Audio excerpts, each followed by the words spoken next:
Live from NPR News in Washington, I'm Corva Coleman. Information from the Los Angeles County Sheriff's Department says Nick Reiner, the son of Director Rob Reiner, has been arrested. Los Angeles authorities are investigating after 2 bodies were found in Rob Reiner's home yesterday. News reports cite a Reiner family statement. It says that Rob Reiner and his wife Michelle are dead. Australian leaders have agreed to tighten gun laws in response to the shooting attack yesterday on a Hanukkah event at Sydney's Bondi Beach. At least 15 people there were killed and dozens of others wounded. Australian police shot and killed 1 suspect and wounded the second. Christina Kukulya reports. It's been described as the biggest overhaul of Australian gun laws since reforms that followed a mass shooting in Tasmania in the 1990s.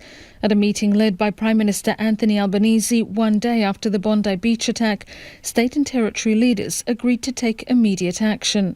Limiting the number of firearms a person can own is among the options being considered. Another is to make Australian citizenship a condition for holding a gun licence.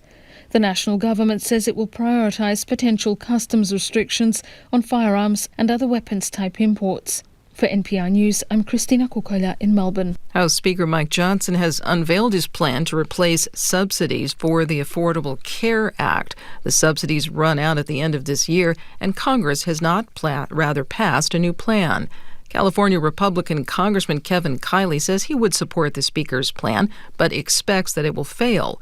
Instead, he wants to extend the current ACA subsidies.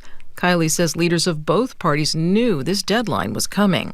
The reality of the situation is, and you can have critiques about where we are when it comes to healthcare policy, and I have my own about the spiraling costs that continue to grow and grow and grow, but 22 million people shouldn't be forced to pay the price for that, shouldn't be forced to pay the price for congressional inaction. We're talking about small business owners and their employees, independent contractors, gig workers, early retirees who will be forced to pay a price that many simply can't afford. He spoke to NPR's Morning Edition. It's been raining almost nonstop for the past 5 days in Washington state, triggering heavy flooding. Some parts of the state will see more rain all this coming week. From member station KUOW, Scott Greenstone reports the ground is saturated. In Seattle's suburbs, heavy winds of around 50 miles per hour are expected. Reed Wolcott is a meteorologist with the National Weather Service. Soils are extremely loose. It does not take 50-mile-an-hour winds to knock over trees. Landslide risk is high in many areas. Mudslides have already hit the tiny town of Stehekin on the shores of Lake Chelan. For NPR News, I'm Scott Greenstone in Seattle. On Wall Street, the Dow was down more than 50 points. This is NPR. Good morning. With the latest from the GBH newsroom in Boston, I'm Craig Lamolt. Authorities in Rhode Island say a person of interest that was in custody following a mass shooting at Brown University over the weekend has been released without charges. At least 2 people were killed and 9 others were injured. Rhode Island Attorney General Peter Nerona says the teams of people working to gather evidence will continue to do so. This is what these investigations look like. I've been around long enough to know that sometimes you head in one direction and then you have to regroup and go in another. And that's exactly what has happened over the last 24 hours or so. All remaining classes and exams have been canceled at Brown. The Boston Globe announced today that Brian McGrory will return as the paper's editor. McGrory had left the job in 2023, having held it for over a decade. The Globe won 3 Pulitzer Prizes under his tenure. McGrory began at the paper as reporter in 1989. He's currently chair of Boston University's journalism department. The Globe's current editor, Nancy Barnes, announced Friday that she'd be stepping down from her role at the end of this week. Barnes will remain at the paper as editor-at-large.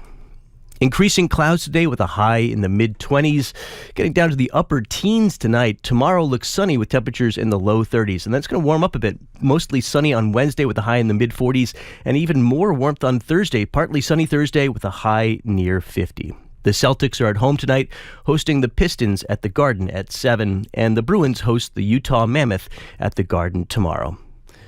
This is GBH News. The time is 11:05. Support for NPR comes from NPR stations. Other contributors include Eric and Wendy Schmidt through the Schmidt Family Foundation, working toward a healthy, resilient, secure world for all. On the web at theschmidt.org. This is NPR.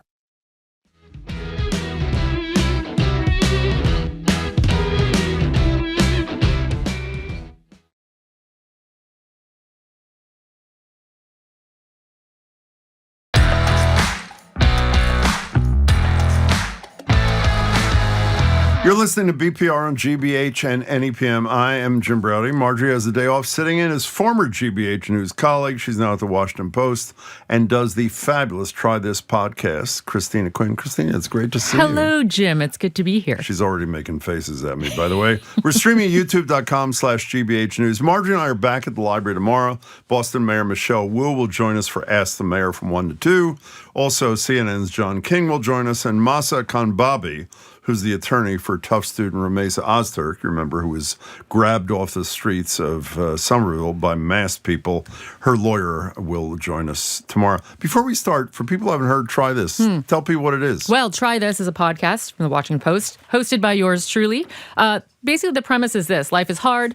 The world is on fire. Let's focus on what we can control. And many of us share many common problems, share many hurdles. And so each season, which is really like each course, because we kind of treat each course like a class, focuses on something that kind of may potentially ail you or something that you want to work on. So it ranges from sleep to strengthening your relationships to sort of how to be a better altruist, for example, is our most recent one, and gut health, for example. But we really cut through a lot of the noise that's out there and focus on the science-backed stuff. Let me just say, the first time I encountered it by chance, because I had forgotten to listen, was about gut health. And I said, oh, this is going to be brutal. And I didn't know it was you.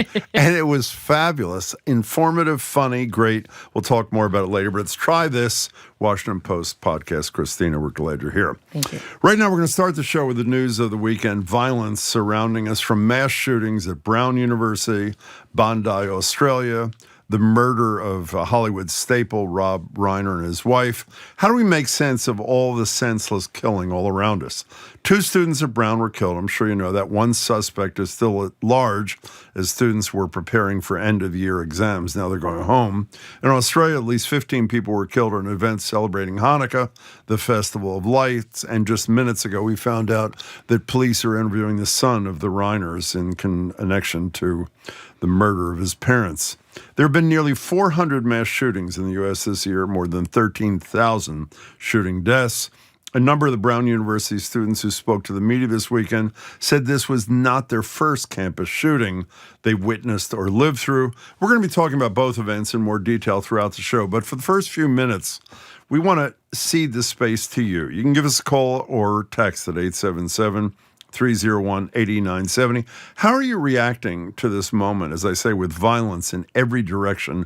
You look, this weekend also marked the 13th anniversary of the Sandy Hook massacre at that elementary school. Again, 877-301-8970. How did you react to these serial nightmares, Christina? It was just one gut punch after another. And that's the thing, is that I do always have that reaction whenever I hear any breaking news story that involves a shooting or some horrible, tragic killing like this.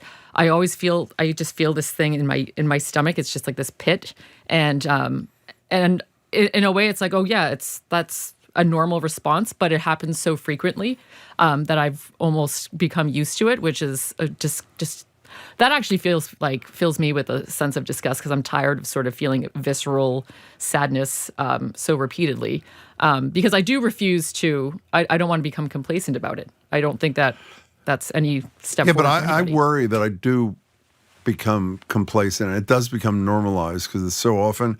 But the profound impact, maybe because there was this serial thing, and the first thing I said to myself, which couldn't have been more wrong, it's amazing that I feel as affected by all this as I do, considering I have no connection to any of them until I step back for a minute or sat back on my couch and realized, well, I'm not a practicing Jew. I'm Jewish. Obviously, the victims in Australia were. I'm a huge fan of Rob Reiner, and Providence is obviously right down the road. Right. So even if it's not an intimate personal connection, I think virtually everybody listening to our show has some connection to one or more of these things. And it is so incredibly disturbing when you send your kid off to college. Your kids aren't quite in that, but both my kids have been in that thing. You sort of feel not only is it a safe space, but you want it to be a free space. Right, and you can imagine, we'll talk to Ilan Stavans, who teaches at Amherst College. We'll talk to Dan Drezner, who teaches at Tufts, about what this means for freedom on these campuses when they're trying to protect kids. In any case, what's your take and what was your reaction to any of these three things, and also all of these three things all in one big pile at 877-301-8970. You don't have to answer this, and I should have mentioned before. How do your kids are old enough to be paying attention to the news or not? Yeah, I mean, my oldest is 12 and my youngest is 7. So I have a 7 and 12-year-old. And for my 12-year-old, yes, it's just sort of this like common recurrence. Do you talk to your kids about it or? Not our younger one so much, but she's astute. She's always listening to the news, and she actually like hums certain songs during the interstitial period, when we're streaming. And so like she's always paying attention. And I admit, we always try to sort of, protect her from that because the details, as just get worse and worse over time. I can't get desensitized to it because I feel like once I allow myself to go fully there, then I don't know. That just when I'm smiling, obviously this is not a light topic, but when you mention your 7-year-old sort of picks it up. Our younger kid, who's now 31, was 3 during Monica Lewinsky, and I'm not saying this rivals, and she bursts into the room at 3 years old. I can't remember if she's wearing diapers, but mostly undressed, and announces out loud, "What did he do?" And how do you explain to exactly? Yeah. 877-301-8970. Your reaction to this series of violence in Brentwood, California, in Sydney, Australia, in Providence, Rhode Island. Lisa and Ayer, you're first on Boston BPR, Boston Public Radio, with Christina Quinn and me, Jim Browdy. Hi. Hi, Lisa. Thank you so much. Sure. I want to say that I've been inspired by you guys bringing March for Our Lives to our attention. Great. I'm going to be running a couple fundraisers this year. I'm an artist in the Lowell area. We had a shooter hoax on the first day of school in Lowell. Turned out to be a juvenile with a replica gun, but it was definitely a wake-up call to me to start doing something about it. I feel like a lot of people say this is awful, but then don't take the next step to just do something to help. Right. And I've reached out to March for Our Lives. They were very excited and have reached back to me. I'm going to do one at 5 Sparks in Harvard, Mass. in March, another one in Lowell at the Loading Dock Gallery, Western Ave in Lowell. And they're going to be artists are going to be donating art that people can have a silent auction on, and the money will all go to March for Our Lives because they know what they're doing. And we need to do something to make this stop, and they seem to be on the right path. By the way, March for Our Lives, for people who aren't familiar, grew out of the Parkland Nightmare with David Hogg and others, by the way. And it's great. I'm really glad you were listening. We've been talking about it, and it's great you have a connection. Lisa, thanks for the call. Even if it turns out, I'm sure we're going to say through much of this discussion, there's not much hope for progress here, particularly if there was no progress after Sandy Hook and the murder of those little kids. When you're doing something, it seems it's easier to take. Not easy to take, but if you're joining an organization, you're participating in an effort, you feel like you're at least not a useless soul who's just whining about the horrors all around you, Right. I think the problem is that if you feel like you are, but if you are constantly trying to work at something and you're getting the same result over and over again, that can be disheartening. But I think that's the idea, right? Is that you have to keep on going and keep on sort of believing. You do. Jim in Providence says it's a nightmare to hear of yet another mass shooting. It's surreal when it happens less than 2 miles from your home. That same daughter I just mentioned to you, who's now 31, was in Providence for the weekend, and we were texting with her constantly. And when you were in great proximity, it is really just intense. We got a texter. Somebody texted, an anonymous texter, I will say, and here's something that they had to say. It's, since this miserable country is never going to address gun violence, how about brainworm dude and department focus on mental health instead of testosterone treatments and pull-ups at the airport? That's a really good question. I mean, Trump made a comment. We'll maybe play it for you in a minute. Is RFK Jr. talked about this? We had the head of the Yale School of Public Health the other day, Dean Rainey, on, and she is among those, including the former Surgeon General, who thinks that gun violence is a public health issue. It's not just a criminal justice issue. Right. And if we thought about it in that way, as Kennedy should be doing, and I'm sure is not, we'd probably be better off. Henry in Littleton, you're on BPR. Welcome to the show. Hi. Oh, thanks for having me. Sure. First time, long time. Thank you. I guess my point is, I saw on your screener there, and I'm 42 years old. I have 3 young daughters of my own, and I'm old enough to remember when the first school shooting happened, which was Jonesboro, and I was in 8th grade when that happened. And 99 obviously was when Columbine happened. I was in high school by then. But it's crazy that, all these school shootings happen. There's always hopes and prayers, but that doesn't seem to be any solution to the gun problem that we're having. And well, I think what you mean is there is a solution, but our elected leaders are not going to grab it. I mean, that's what you're saying, right? Exactly. But the other thing that I noticed right off the bat when the shootings in Australia happened is immediately people on the right grasped it and ran with it and said, oh, well, how's Australia's gun ban going? And somebody pointed out, like, that's their first mass shooting in 30 years. Right. Yeah, exactly. Yeah. It seems like this whole year has been nothing but tragedy, school shootings almost every other month. And, and like I said, as a father of 3 young girls who are literally going to be starting kindergarten next year, I worry about their safety. I worry about their future. And I'm even contemplating homeschooling them, but even trying to do that is hard. Wow. I work full time, so. Oh yeah, I mean that is really hard. I mean, I'm with you. I have 2 young kids, and every time something like this happens, I immediately think of them. That's why, I mean, when you said earlier, like when you realize, like, well, I don't really have an immediate connection, but we do. Like at the end of the day, we're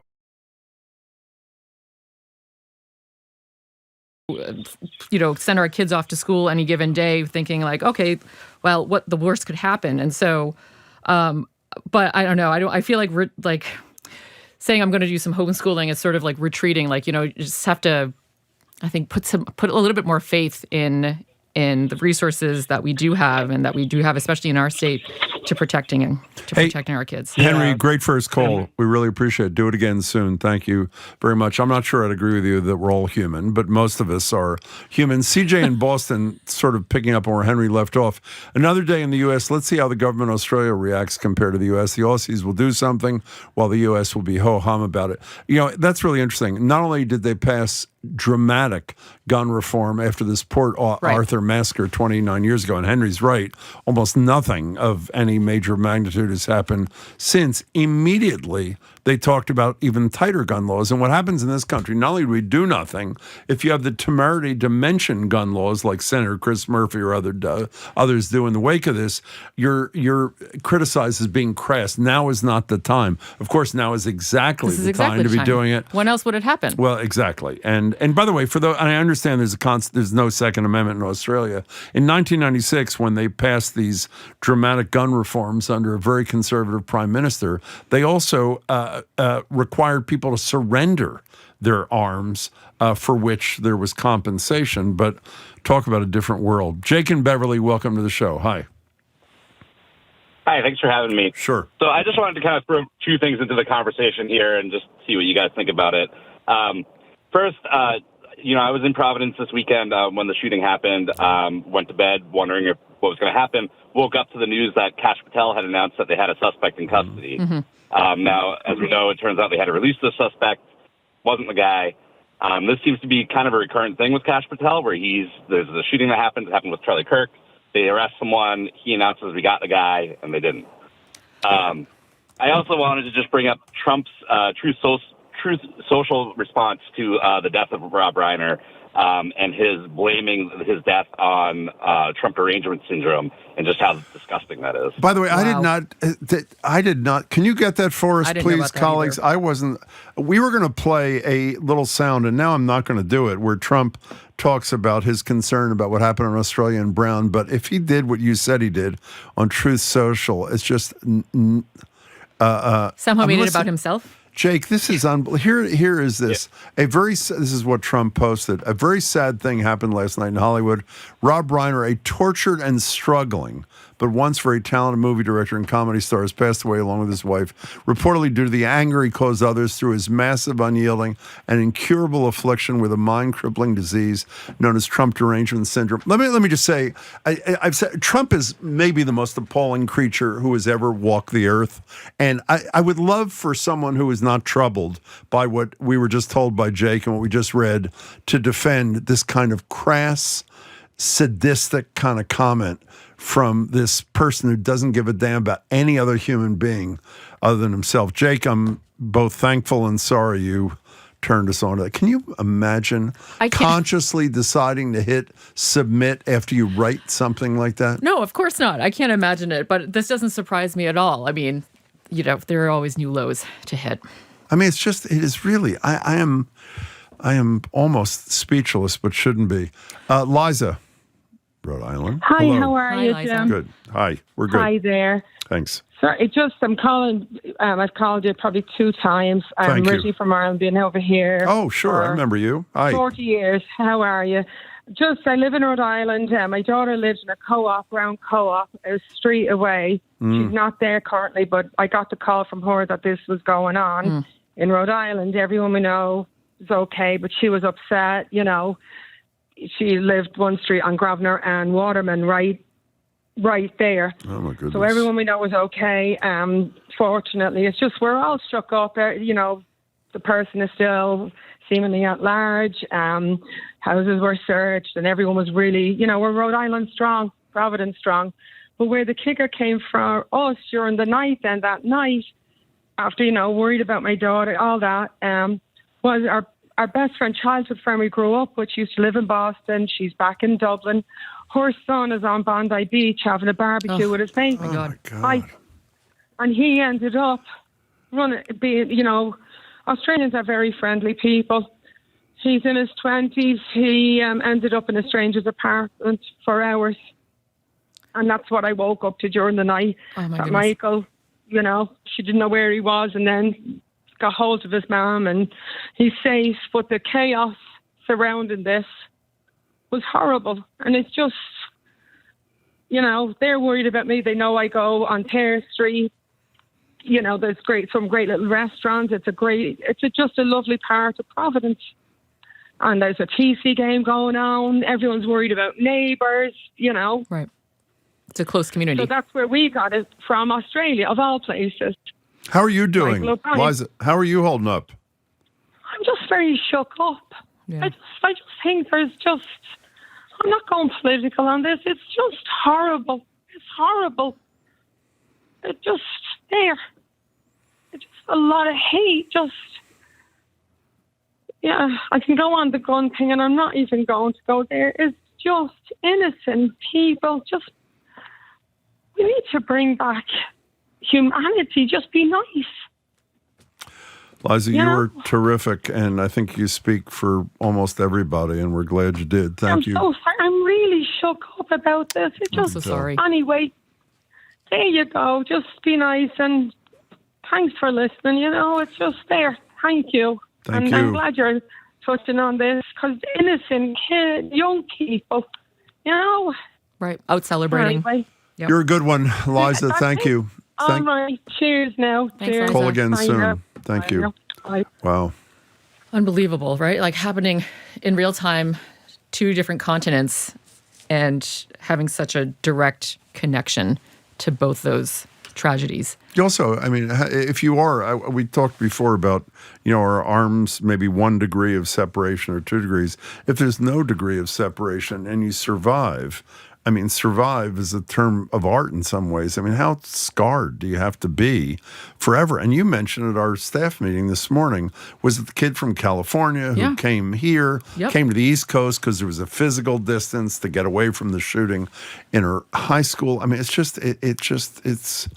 It's unimaginable. And what's equally unimaginable is that there's not going to be any discussion, anything except for Donald Trump trashing Rob Reiner. Right. The big test was after Sandy Hook, which, once nothing happened after that, it was, sort of like, well, where do we go from here? And, we actually, speaking of which, we got another anonymous texter who wrote 13 hours after a mass shooting in Australia, they agreed to tighten their gun laws even more. And 13 years after Sandy Hook, and we still haven't done anything. Pathetic. That's totally true. Again, in a place that has pretty tough gun laws, but obviously they concluded they weren't tough enough.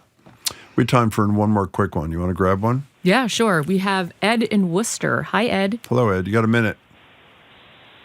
Hi. That was a remarkable call from Liza. I just want to I want to give my sort of take on that. I think we live in an era that celebrates excess. and lack of self-restraint in every way. If you look, I was thinking about this when I was on hold. Do you remember about a dozen years ago, Mark Zuckerberg said his motto was to move fast and break things? Yes. And I think Henry Ford or John D. Rockefeller might have believed that. I don't think they ever would have said it out loud. And if they had, I think they would have gotten a lot of pushback. And I think the violence is just of a piece with this. That's a really interesting point about. Ed, yes. thanks. Yeah, thank you for calling. I think that there is less value on self-restraint. It's almost like something that's become out of many people's control, I think. That's what they think. Bruce from Easton mentions a hero in a world that has far too few, who we'll talk about when we return. We're taking your calls and texts. I'm Jim Browder. She's Christina Quinn. In for Marjorie. You're listening to BPR on GBH and NEPM. And we are streaming as always, at youtube.com/GBH News.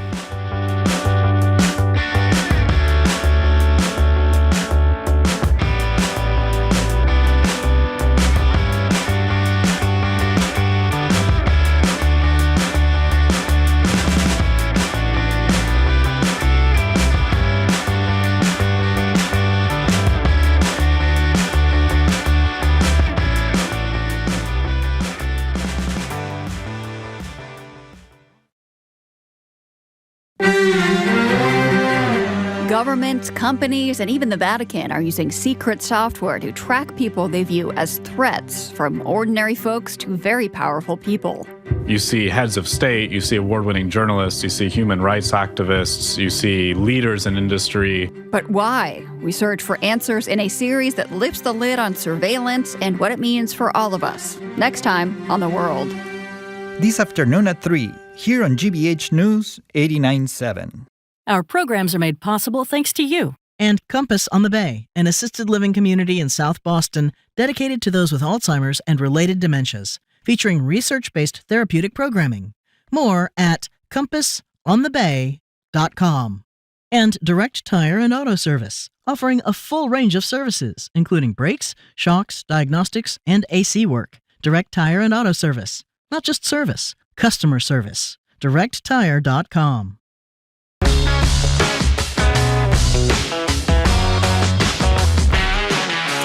Welcome back to BPR and GBH and NEPM. I'm Jim Browder. Christina Quinn from the Washington Post is sitting in for Marjorie Egan. Marjorie's back tomorrow. We're streaming at youtube.com/GBH News. Marty and I both at the library tomorrow. Mayor Wu joins us from 1 to 2. If you're just talking, we're talking about violence everywhere you look, in Bondi, in Sydney, Australia, Providence, Rhode Island, or Brown, and in Brentwood, where the Reiners, Rob and Michelle Reiner, were murdered, and apparently their son is a suspect. Give us a buzz, 877-301-8970. You want to read Bruce from Easton's text there, Christina? Yes, here's what Bruce wrote. We need to look to the helpers. Let's think of Ahmed El Ahmed, who saved people by tackling the gunman in Bondi. Did you see the video? I've seen the video, yes, several times. And the guy was shot. The guy, El Ahmed, was shot, I think, twice. He runs up from behind and essentially tackles one of the two gunmen and takes his gun away. That's true heroism. Like you're seeing happen in real time. It's like, wow, he actually did that. He actually did that. Do you have that in you? What's that? Is that in you? You know what? I did think about this. I was like, I thought about it a lot. If I were by myself, yes. I think if I were by myself, but then like if I were with my kids, no, I would be like hiding, because I think this is sort of the debate that many of us have, right? Sort of fight or flight. Don't you wish you... I mean, I can't even say that. I want to think that I'd do it. But if you haven't seen the video, I assume most of you have, just Google it. And it is so... When you're losing faith in most of your fellow humans, which is what we do every day here from 11 till 2, if this... again, he was shot twice, I think, and still does this. He was in surgery yesterday afternoon. Did you... Oh, here's one. Anonymous texter. What would the leaders do? What? Come for our guns? I can guarantee you won't mention that because you're a hack. Well, let me make a suggestion, anonymous texter. I assume this is the hack you're talking about. I mean, why don't you have the courage to call on the phone at 877-301-8970 rather than anonymous texting and bring up what the leaders should do? And I would say the answer is something. they do nothing except thoughts and prayers. And you and I were talking about this before. If I hear it one more time, my head's going to pop off. Right. I don't understand how you can hear yourself say that and not think that you sound like you're mimicking yourself. That's perfect. That's exactly how I react. I'm just tired of it. And yeah, I mean, at least have come up with something else if you want to say something that's that contrived. Well, if you mean it, say something else. Right. Let's go to Debbie in Greenfield. You're on BPR with Christina Quinn and me, Jim Browdy. Hi. Hi. Thank you so much. I'm very grateful to have a chance to ask you this question, which is, every time there's a mass shooting, the discussion always revolves around guns or mental health. Mm-hmm. But nobody asks, what is wrong with men? All of these, a small fraction of these episodes are committed by women, and yet we never hear anybody talk about, we really have a problem with men in this country, and young men, and anger. Because could you just imagine the conversation if all these mass shootings had been done by women? What would the public conversation Right. Yeah. All the gay people did it, or all the people of color. I mean, that would be the narrative. What is wrong with this group of people that they behave this way? Yet we never talk about men. Well, we probably don't talk about it enough on this show. I think it's a fair criticism. But there are a lot of leaders in this country who talk a lot about young men in particular going through a lot of pain and acting out that pain, which is not a defense. It's an explanation in acts of violence, whether it's Charlie Kirk or the Reiner's son, if he's the one who's responsible, or this. So I think that's a very fair topic, and you'll hear more from us, I promise, in the future. I think it really goes to the point that from a young age, boys need to learn about emotional intelligence and how to regulate themselves, and skills that are being taught here and there. But it seems like that would be a really key line of defense, is to ask those questions. Well, Debbie, those are totally appropriate. And I think part of that discussion, which we need to have more of, is when the most powerful man in the world talks about how we need to do something about this. I think it was last week about the New York Times or something. It creates an environment in which this kind of behavior is not surprising. Let's put it that way. Debbie, that was great. I promise you we'll address that. An anonymous texter makes a wonderful point. It's worth pointing out the hero, the guy we just described, who disarmed one of the shooters in Australia, was a Lebanese Muslim immigrant, in a time when there's this anti-immigrant sentiment all over much of the world, including, we're going to talk about a country in Latin America with Ilan Stavans in a few minutes. Where do you want to go? Well, we have also a text for Stephen Wayland. Remember the line, the only thing that stops a bad guy with a gun is a good guy with a gun. I hope the NRA meets this hero in Australia. But he didn't have a gun, by the way. Right. He had intestinal fortitude and courage, which I'm embarrassed to say I am not convinced at all that I would have had. Brian in Providence, we've got a minute. Welcome to the show. Hi. Good morning. I wanted to say two things real quick. Statistically speaking, and these are a couple of years old, I don't want students or parents to worry. Statistically speaking, schools are one of the most safest place for your child to be. And you can have your staff check that, make sure I'm No, I know current. it to be true, but are you responding to Henry before that? But intellectually, we can all settle on those facts. But emotionally, if I had little kids who were about to go to school, I would probably have a very similar reaction, Brian. It's hard to separate emotion from what you know to be true. Well, I mean, Brian's absolutely right. But I also know there are people, whenever there have been some school shootings, some parents have kept their kids at home the next day just to feel better, just to feel safer. But yes, Brian, you're absolutely right. Schools are the safest place for our kids. Even with what we learned. Brian, thank you for your call. We appreciate also when you see things like Uvalde, where there are law enforcement people who are armed to the teeth and choose to do absolutely nothing. It's sort of, it's again, intellectually I get it, but emotionally I totally understand what that person was saying. Coming up after a quick break, Amherst College Professor Ilan Stavans. I'm Jim Browdy. Washington Post Christina Quinn is filling in for Marjorie. You're listening to BPR on GBH and NEPM. And of course, we are streaming, as always, on youtube.com/GBH News.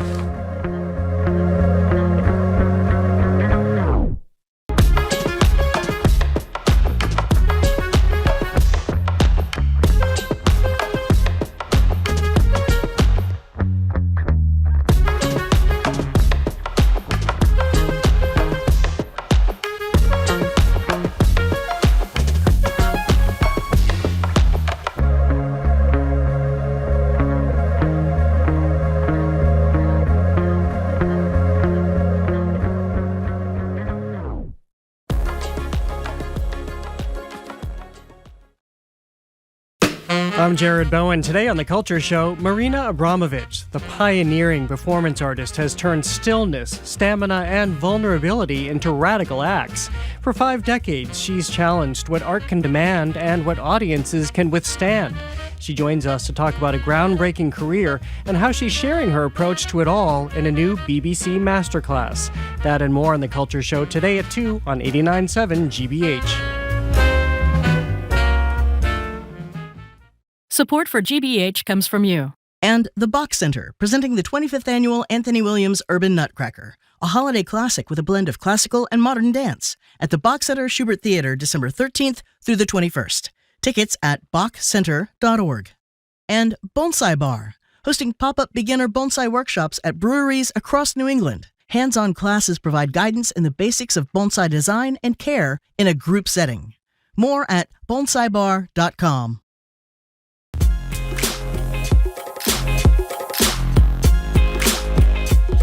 Welcome back to BPR on GBH and NEPM. Jim Browdy and the Washington Post Christina Quinn in for Marjorie. We're streaming at youtube.com/GBH News.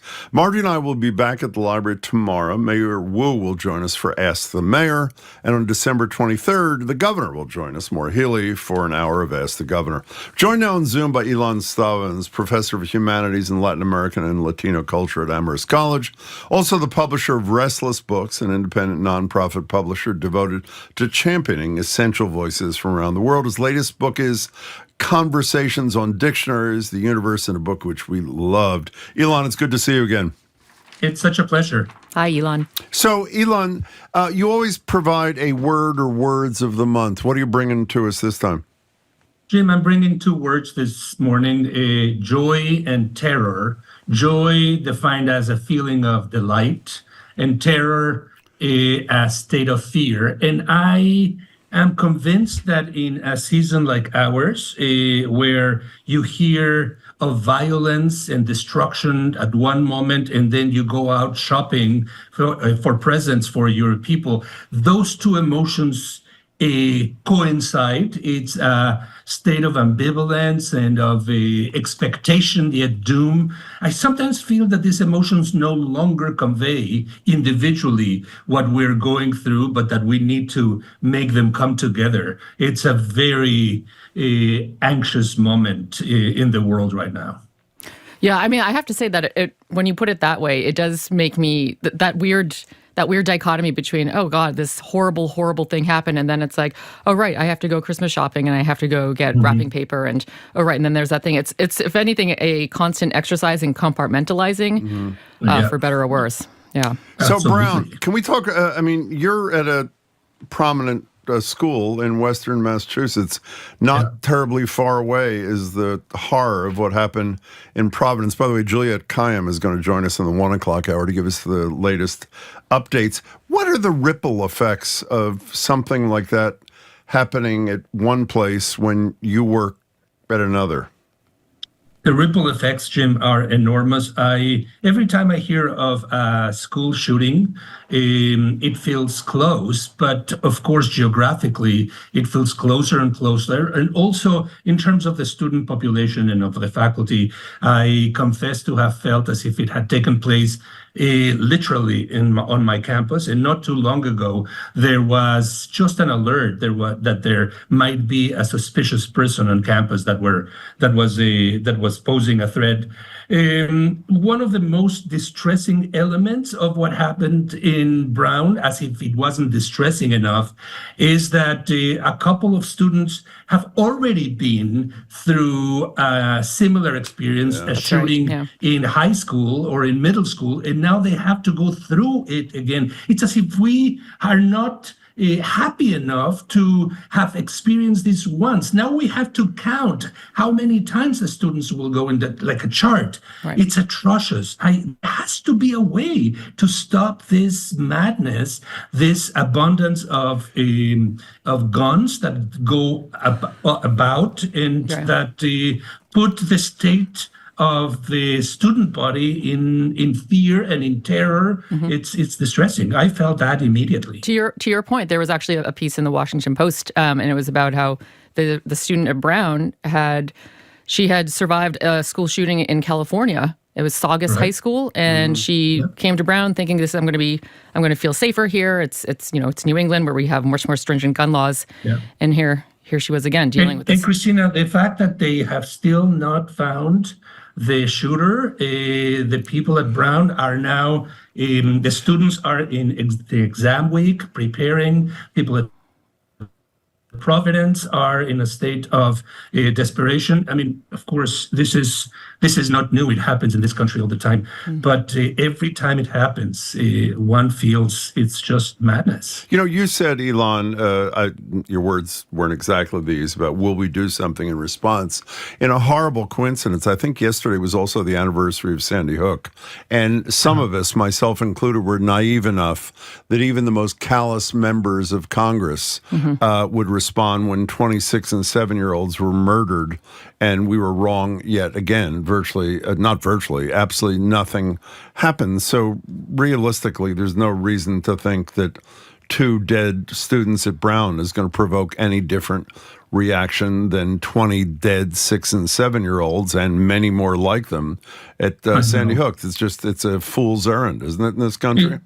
It certainly is, and it's the strength of the National Rifle Association, the conviction that people need to have guns in order to defend themselves, and yet as a nation, we are awash in violence, especially among the young, especially in secure spaces like elementary schools and high schools and colleges, where it's supposedly a space where you are going to contemplate and inform and provide knowledge, and yet that is not exactly what is happening, and it's increasingly getting worse. The madness is getting worse. We're talking to Ilan Stavans from Amherst College. Ilan, can you tell me? I mean, how has Amherst College responded to what happened at Brown? I mean, what was the kind of reaction that you saw, or that you've been hearing from faculty and just administrators? I mean, at the level of dialogue, everybody feels fear and anxiety, what I was talking about, Christina. But, many of these colleges, I'm sure Brown, and I'm sure all of them, put us through training of how to respond to a shooter on campus, closing the doors, helping others, going under the desk, not responding to certain noises, etc. So we are trained as we should be. But once this happens, something different takes place, and that is that you might lose it, or that the shooter is savvier than that all this training, or even just the training. The training means that every time you enter the classroom, you have to be aware that something might happen, that your class is not going to unfold in the normal way. And if your topic, as it is the case in mine, is going to be violence in the 19th century,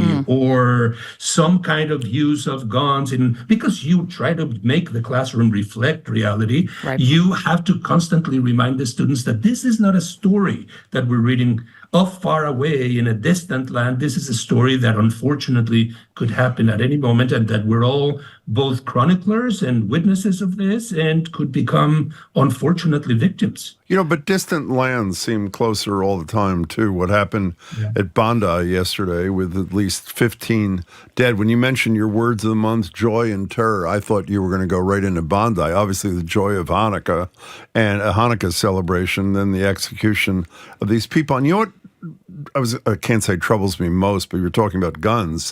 What troubles me in terms of what is unlikely to happen in this country is what I bet we're going to hear is after the Port Arthur massacre of whatever it was 29 years ago, and probably the toughest gun law reform maybe in any Western nation ever.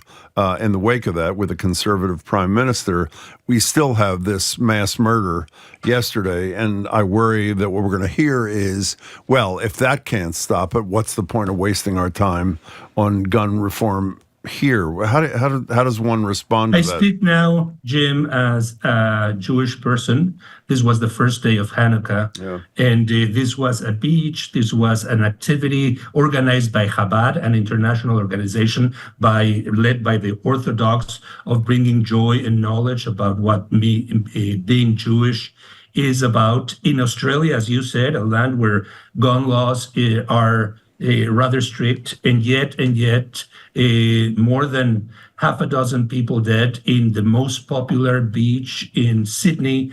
And the fear that many of us Jews worldwide have is that this is going back to 1939, 1938, but that now the global picture is not. It has brought it out of a country that at that point might have been only Germany or Poland or the Pale of Settlement, Eastern Europe, to through the news to everywhere in the world. Yes, the destruction happens on a beach in Sydney, but through the media effect, it happens worldwide. And we Jews feel incredibly vulnerable, a target. This was supposed to be the first night of 8 to celebrate and smile. Right. And the connection between anti-Zionism and anti-Semitism is strong. Separating them is not an easy task, and it shouldn't be an easy task. And we have not learned from the atrocious experience of the Holocaust that happened 80 or so years ago. We are back, unfortunately, in a very painful moment where anti-Semitism is again showing its ugly tentacles, and governments express that every Jewish Australian dead is an Australian dead person, that this happens to an entire country. But that doesn't stop it, and that doesn't also stop the ripple effect of other potential shooters in other parts of the world. It's very scary. It's very, very scary. It's scary as a person in his 60s who is trying to bring the joy and continuity of the Jewish tradition to the next generation and making them feel safe and happy, and that it's a wonderful tradition. I mean, it's a holy season for many religions, and I hate to say this, but I have to say every year when we're entering a holiday season, I do sort of brace myself, like, is anything going to happen? What is going to happen? And I hate that is sort of where my mind goes, but it seems to be like you said, just like the endless news cycle definitely perpetuates a certain level of fear, but with that fear is also this morbid expectation, and I don't know, it's just morbid expectation is the right way of describing it, Christina. Is a feeling that what had just happened in the present is not enough, and that you should be expecting something to continue to happen. It's not a way to celebrate. So we've made it through whatever it is, 12 minutes with you without mentioning Donald Trump, but unfortunately we can't go any longer. There you go, Jim. We've discussed Claudia Sheinbaum, the relatively new president of Mexico, first woman president, first Jewish president, a lot with you. But what Christina and I were talking about earlier this morning is her ability to, what's the verb I'm looking for? Let's say coexist with Donald Trump without fawning over him with gold trophies and saying thank you for everything, Mr. President, is amazing. And now it's an issue about water. I don't want to go into the details of this water treaty or whatever. What is it that Sheinbaum brings to the table that, I'm serious, that allows her to be able, again, to work Trump, for lack of a better expression, without bowing down to him? working Trump. That's quite a statement. Well, that is what she does, I think. It's exactly what she does. Sort of handling him, right? She has she has an integrity, she has a calculated way of reacting to Trump and to many other things, not impulsively just responding to what he says, which is what many leaders do, but waiting and seeing exactly what kind of response she's going to give. That has proven to be very, very effective. There are two leaders in Latin America that have in some ways, I use the word neutralize, have neutralized Trump in some ways. One of them is Claudia Sheinbaum, the one that we're talking about. And in the fact that she's a woman, he constantly pays respect to her. Oh, she's very rational. She has a lot of integrity. Donald Trump doesn't frequently offer nice words to other people. Right. And he unless they're does dictators, which she is not. But unless they're dictators. But you actually have a theory, Jim. Well, I've said this before to Ilan. I'm almost embarrassed to say it, but I'll say it in the spirit of Marjorie. She's good looking, too. I mean, and don't you think... I know you're in love with her. No, well, that was my point. I may be fond of her, and I am, long distance. But I think that matters to Trump. Don't you think? Yes. I mean, don't you think so? Yeah, but as we said, I think last time or a couple of times ago, the moment she was harassed and groped in the street, and groped in the street, on the street, the first female Mexican president, an embarrassing moment, if there was any. He could have said some kind words on media or in any other form, or maybe simply call her. Anyway, I just wanted to put the other Latin American figure that has also been very strong, but takes exactly the opposite approach, is Lula from Brazil. Mm-hmm. Lula, Trump wanted to bring him to his knees and make him do exactly what he wanted in order to free Bolsonaro, the previous president, who had created a seditious moment just like Trump to remain in power. Lula did not back down, and now even the Trump administration has changed its policy to the member of the Brazilian Supreme Court, which they have put on a list of potential terrorists, and now they have taken him out of that list, de Moraes. That's a very interesting moment of change in an administration that doesn't like change. How do you explain that?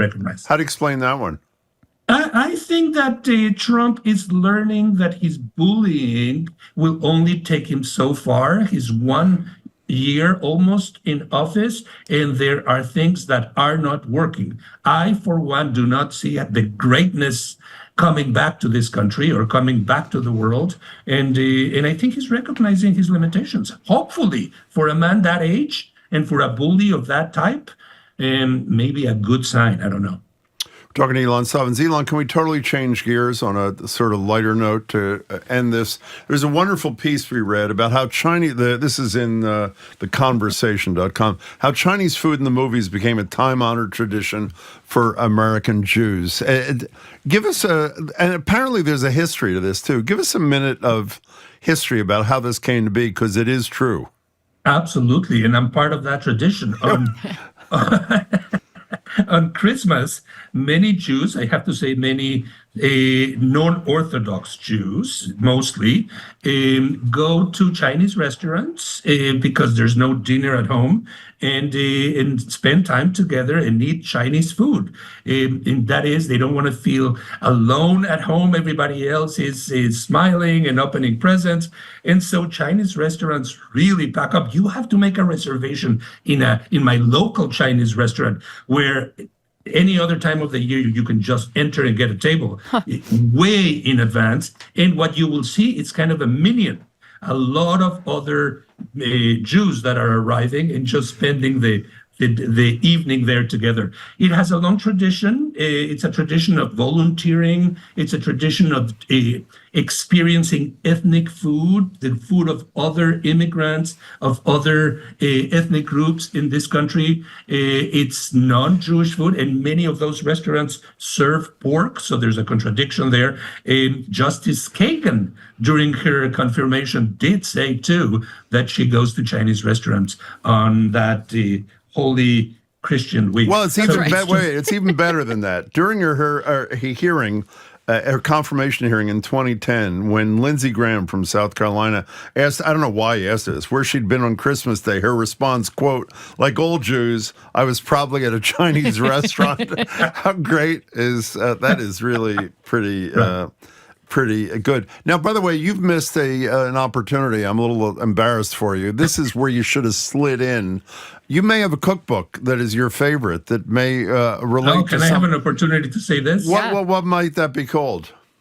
The Chinese Jewish indigenous cookbook of the year. No, I have a cookbook that Jim, I think, is mentioning. It's called Sabor Judío, a Mexican Jewish cookbook. And it brings in all delicious food of that fusion of cultures, Mexican and Jewish. And it's a joy. It's great, and I've made recipes. You know, Ilan, we only have a couple of minutes left, literally a couple of minutes left.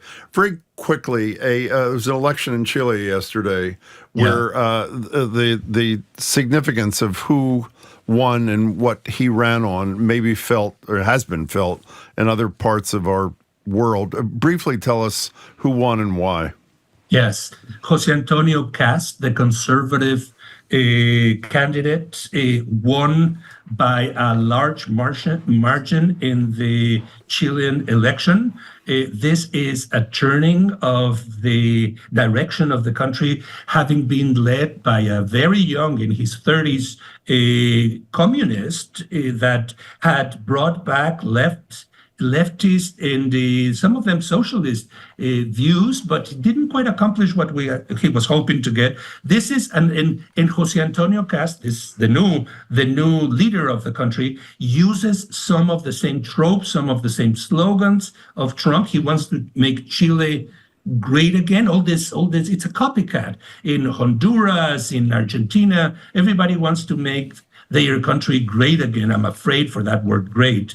And this is yet another proof that Latin America, that used to go in the direction of the left for a generation, is now turning to the right. We will see how effective they are, but certainly the people have spoken. The left did not deliver. The youth, it was inexperienced, and now we will see what the other side will do to bring this country together. Ilan, thank you so much for your time. It's wonderful to talk to you as always. Thank you, Ilan. It's such a pleasure, and happy holidays to you and every listener. And to you, of course, too. Thank you.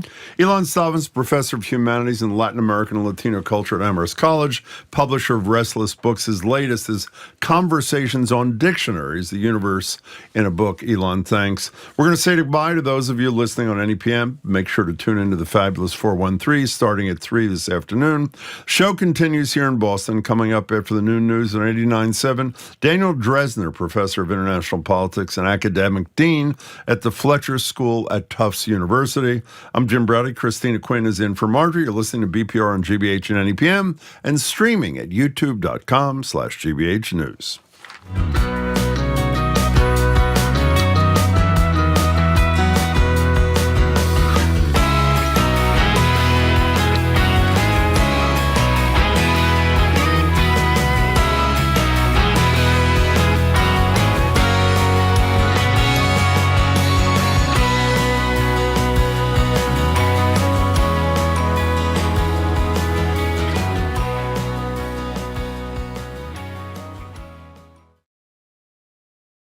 It's not over yet. More smart conversation about community issues up ahead with Jim Browdy and Marjorie Egan on Boston Public Radio, right after a news update from NPR. Stay with us here on GBH 89.7. Funding for our programs comes from you and PNC Bank, who believes when you pay attention to the details, amazing things can happen. Like when you check the pockets of a jacket you haven't worn since last fall and find $20. PNC Bank.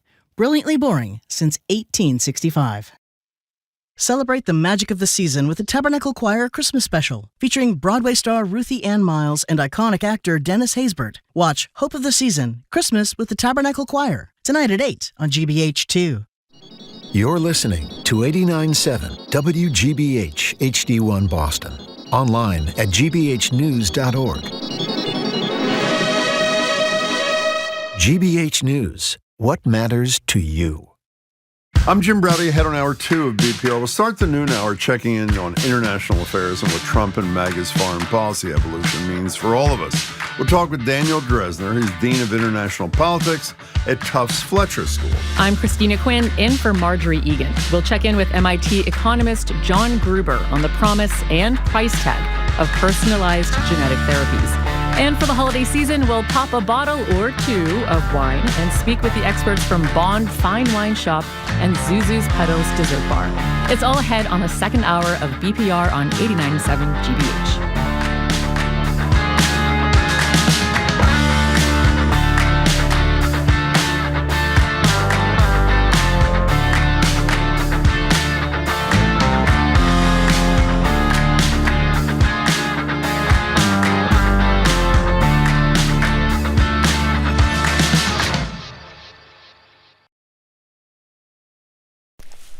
Live from NPR News in Washington, I'm Windsor Johnston. Police in Los Angeles have arrested the son of Hollywood director Rob Reiner after two people were found dead inside Reiner's home in Brentwood, California. Steve Futterman reports authorities responded to the residence Sunday afternoon and discovered the bodies. According to Sheriff's Department records, Nick Reiner, the 32-year-old son of Rob Reiner, is in police custody. He was arrested Sunday night, hours after his father and mother were found dead in their Brentwood, California home. Now, he is being held on $4 million bail, suggesting that these are very serious charges. All the official records say right now is that he's being held on suspicion of a felony.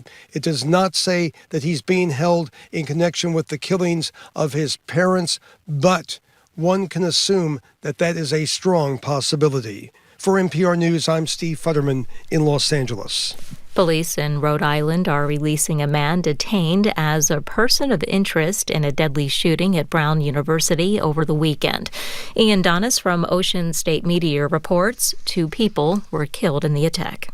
Rhode Island Attorney General Peter Nerona was among the officials announcing the setback in the case. He says it's not unusual for an investigation to change course after early evidence doesn't check out. Nerona vows that investigators will find the gunman, even if the timing is uncertain. This could happen very quickly, but it could take some time. And so I'm going to ask the public to be patient with us as we continue to work through the facts in this case. 2 students were killed and 9 other people, 8 of them students, were injured during the shooting Saturday. The gunman's whereabouts remain unknown, and investigators have yet to cite a motive. For NPR News, I'm Ian Donis in Providence, Rhode Island. Lawmakers in Australia say they'll move quickly to tighten gun laws after a mass shooting on Sydney's Bondi Beach on Sunday. At least 15 people were killed in the attack and dozens of others were injured. New South Wales Premier Chris Minns says the suspects opened fire with long guns during a Hanukkah celebration, raising questions about why civilians have access to such weapons. If you're not a farmer, if you're not involved in agriculture, why do you need these massive weapons that put the public in danger and make life dangerous? Proposals under review include limits on how many firearms an individual can own and stricter ongoing license reviews. The shooting unfolded Sunday evening as thousands gathered along the beach for a Hanukkah by the Sea event, marking the start of the Jewish festival. You're listening to NPR News from Washington. Good afternoon with the latest from the GBH Newsroom. I'm Craig Lamolt. A Massachusetts jury has found Brian Walsh guilty of murdering and dismembering his wife, Anna Walsh. We'll have more on that coming up on GBH News. A vigil was held in Providence last night to honor the victims of the Brown University shooting. The gathering was originally planned to be a tree and menorah lighting ceremony. Dozens of people gathered to light candles, sing, and show their support. I hope that their families are getting the help that they need, and that everyone can find peace in this holiday season. Rabbi Sarah Mack spoke at the event that fell on the first night of Hanukkah. This is a time when we are lighting the Hanukkah menorah. We'll go light the first candle outside Temple Bethel very shortly. And we do it outside because we share the light. No matter what our faith tradition, no matter what we believe, each and every one of us can share that light. We can use our light to kindle other lights. As you heard, a person of interest in the shooting who was detained has been released without charges. And visitors to Boston during the upcoming World Cup may need to brace for higher hotel prices. An analysis by the Sporting News finds the cheapest room they could find in Boston for one night was $154. The highest was $3,000. Kaushik Vandarajan is a professor at BU's School of Hospitality Administration. And I expect that if demand continues, you're going to see people looking for rooms in Providence and then taking the commuter rail up to watch the games. Gillette Stadium will have 5 group stage matches, a round of 32 match, and a quarterfinal match. This is GBH News. Support for NPR comes from ARM, committed to delivering innovative, advanced computing designed to enable worldwide companies to unleash the capabilities and experiences of AI. The future of AI is built on ARM. ARM.com. This is NPR.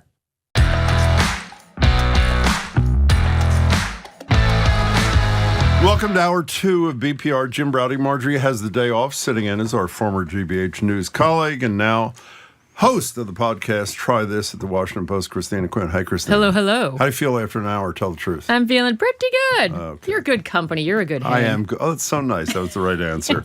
We're streaming at youtube.com/GBH News. Marjorie is back tomorrow. We'll both be at the library. The mayor of Boston, Michelle Wu, will join us for an hour of Ask the Mayor from 1 to 2. Plus, CNN's John King will zoom in. And Masha Khanbabi, who is the attorney for Tufts student Remes Ozturk, who was grabbed off the street by masked people, she will join us as well. We're joined now in Studio 3 by Daniel Drezner. He's a distinguished professor of international politics and academic dean at the Fletcher School of Law and Diplomacy at Tufts. And most importantly, to our fill-in host, that'd be Christina, Drezner is the co-host of Space the Nation podcast. I'm sure we'll be hearing about that. Described online as, quote, a podcast for people who love Star Wars for the trade policy debates. Dan Drezner, it's great to have you. Thanks for being here. It's great to be here. Thank you. So, Dan, we spoke to Ilan Stavans, who's a professor at Amherst College, a couple of minutes ago, and we asked the sort of mandatory, what's the trickle-out impact of what happened at Brown on your campus? Same thing for you. I mean, it's only been a couple of hours, a day and a half? But that's felt everywhere when it happens at a university, is it not? It's a gut punch. There's no other way to put it. Our students are obviously in the middle of their finals right now, so this obviously doesn't help them. And I would say it's not just what happened at Brown, it's also what happened in Bondi Beach. Right. Yeah. So it's a combination of these things. And it's a reminder that as much as you want to put things to one side, the world sometimes forces you to acknowledge that there's some really ugly parts of it. And, one last thing before we go is that, what was the response on campus? The thing I worry about is less freedom in a school. I understand security matters. But in the wake of the Ozturk thing, and we've all seen that video about 1 million times, and it was appalling, what's been the impact on how the university patrols its own universe in the wake of that? I will give my university high marks on this one, in that when Remes Ozturk was seized off the street, among other things, our president, Sunil Kumar, filed an affidavit making it extremely clear that Ozturk was a student in good standing, and that undeniably probably helped her to get released.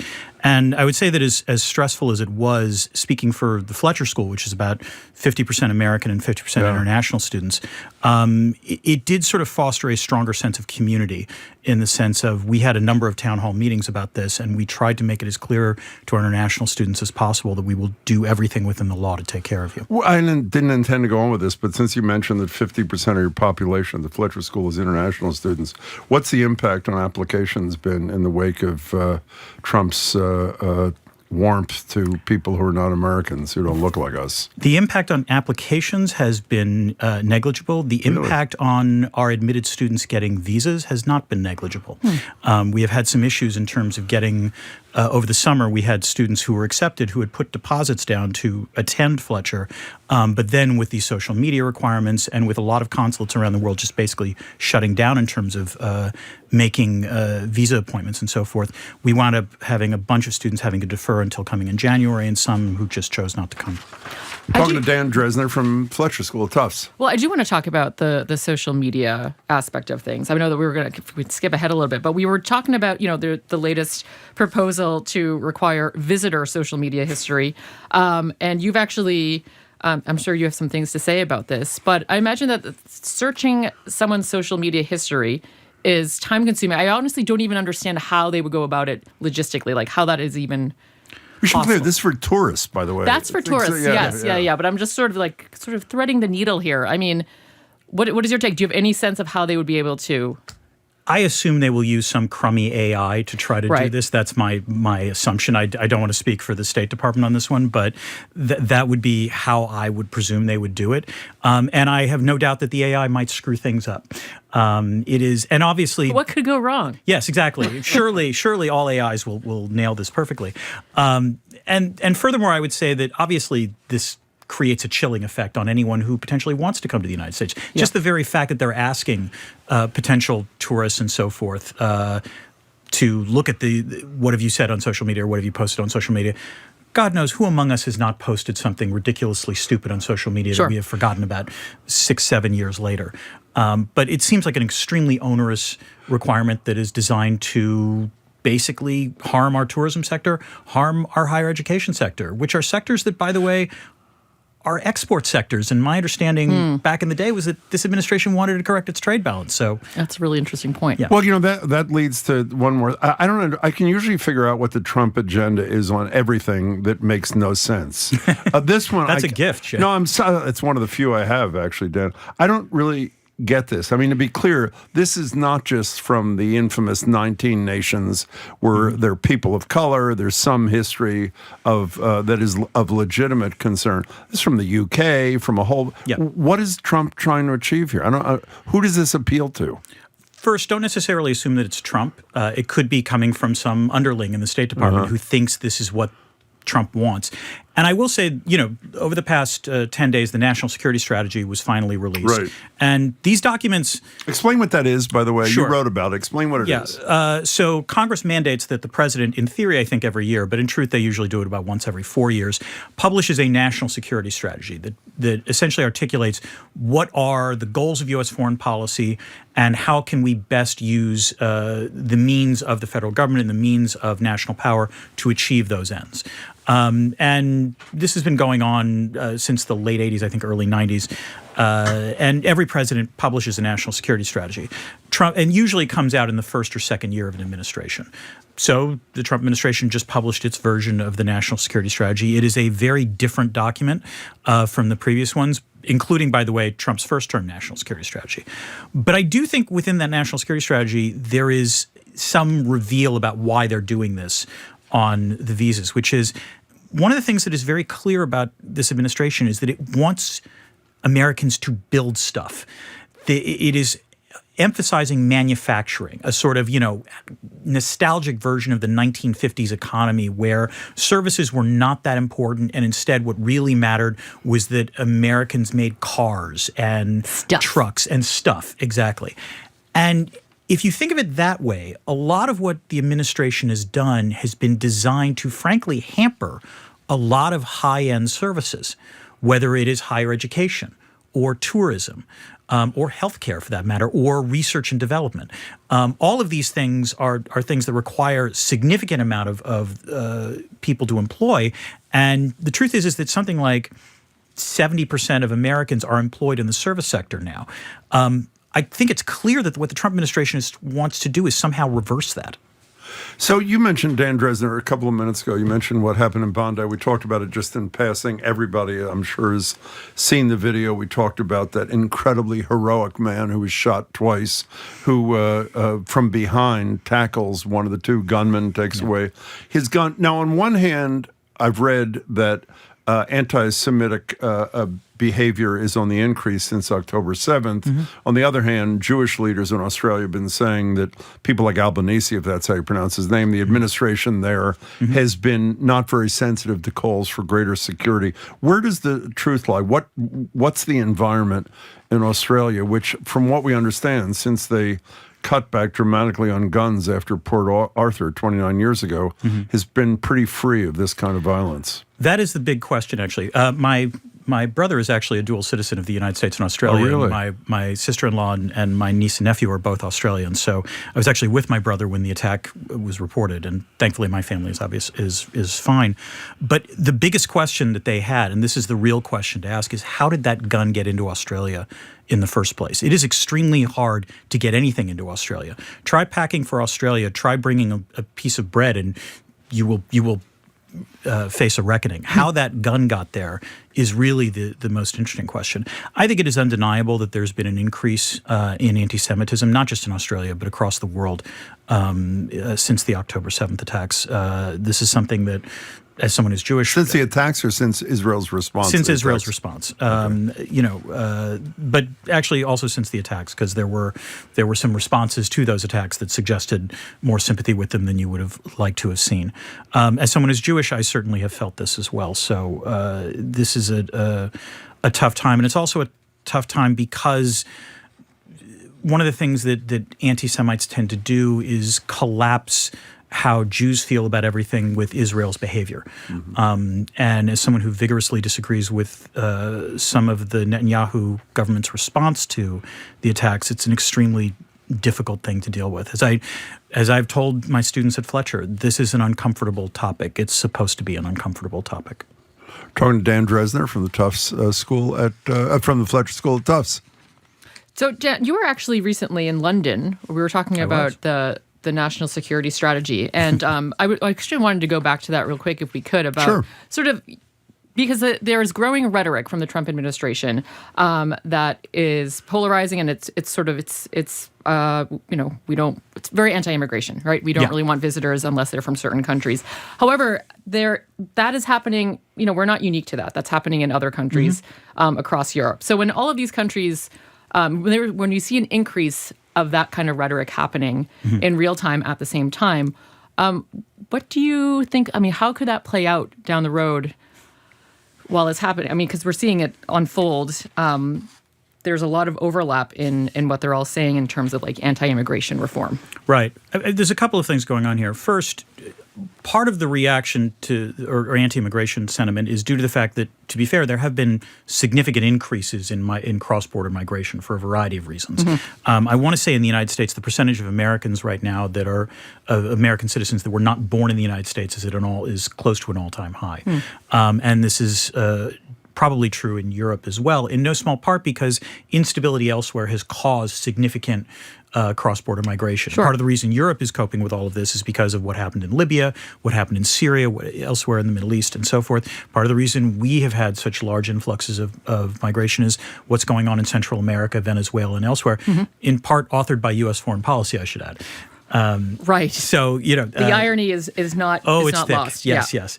So that's part of what's going on. And you're seeing that play out to some extent in Europe in the rise of far-right parties that their primary platform is somehow restricting migration. I mean, if you take a look at polls in the UK right now, the leading party is not the Tories, it's not the Labour Party, it's the Reform Party, which is led by Nigel Farage, infamously from Brexit.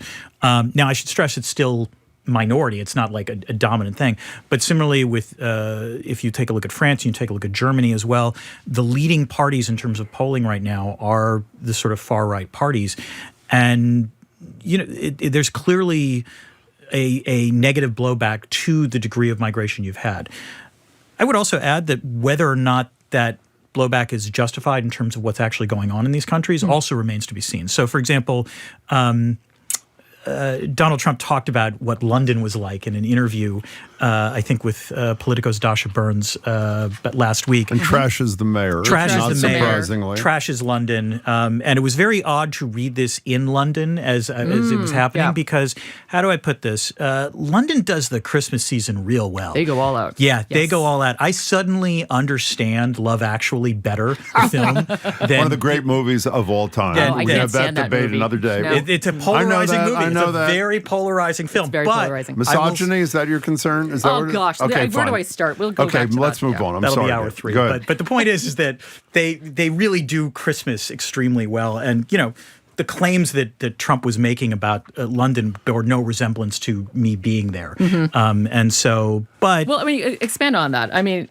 Yeah, because he was saying, just so our listeners understand, like he was going on like London's a disaster, the mayor's a disaster. Who's Muslim, by the way. Yes. We should make that clear. Go ahead. Right, and then he said he's got a totally different ideology of what he's supposed to have. Well, the supposed to have is actually, it ties back to the national security strategy because one of the things that Trump has said, both in that interview, but also it's explicit in the national security strategy, is that Europe is somehow doing Europe wrong. That European leaders are supposed to like take more civilizational pride. And I apologize for using this word, but the only way I can describe it is that it's kind of racist because their perspective on this is that clearly only white Europeans can have the sort of Western civilizational values. If immigrants come in from other parts of the globe, they surely can't embrace things like democracy or freedom of speech or what have you.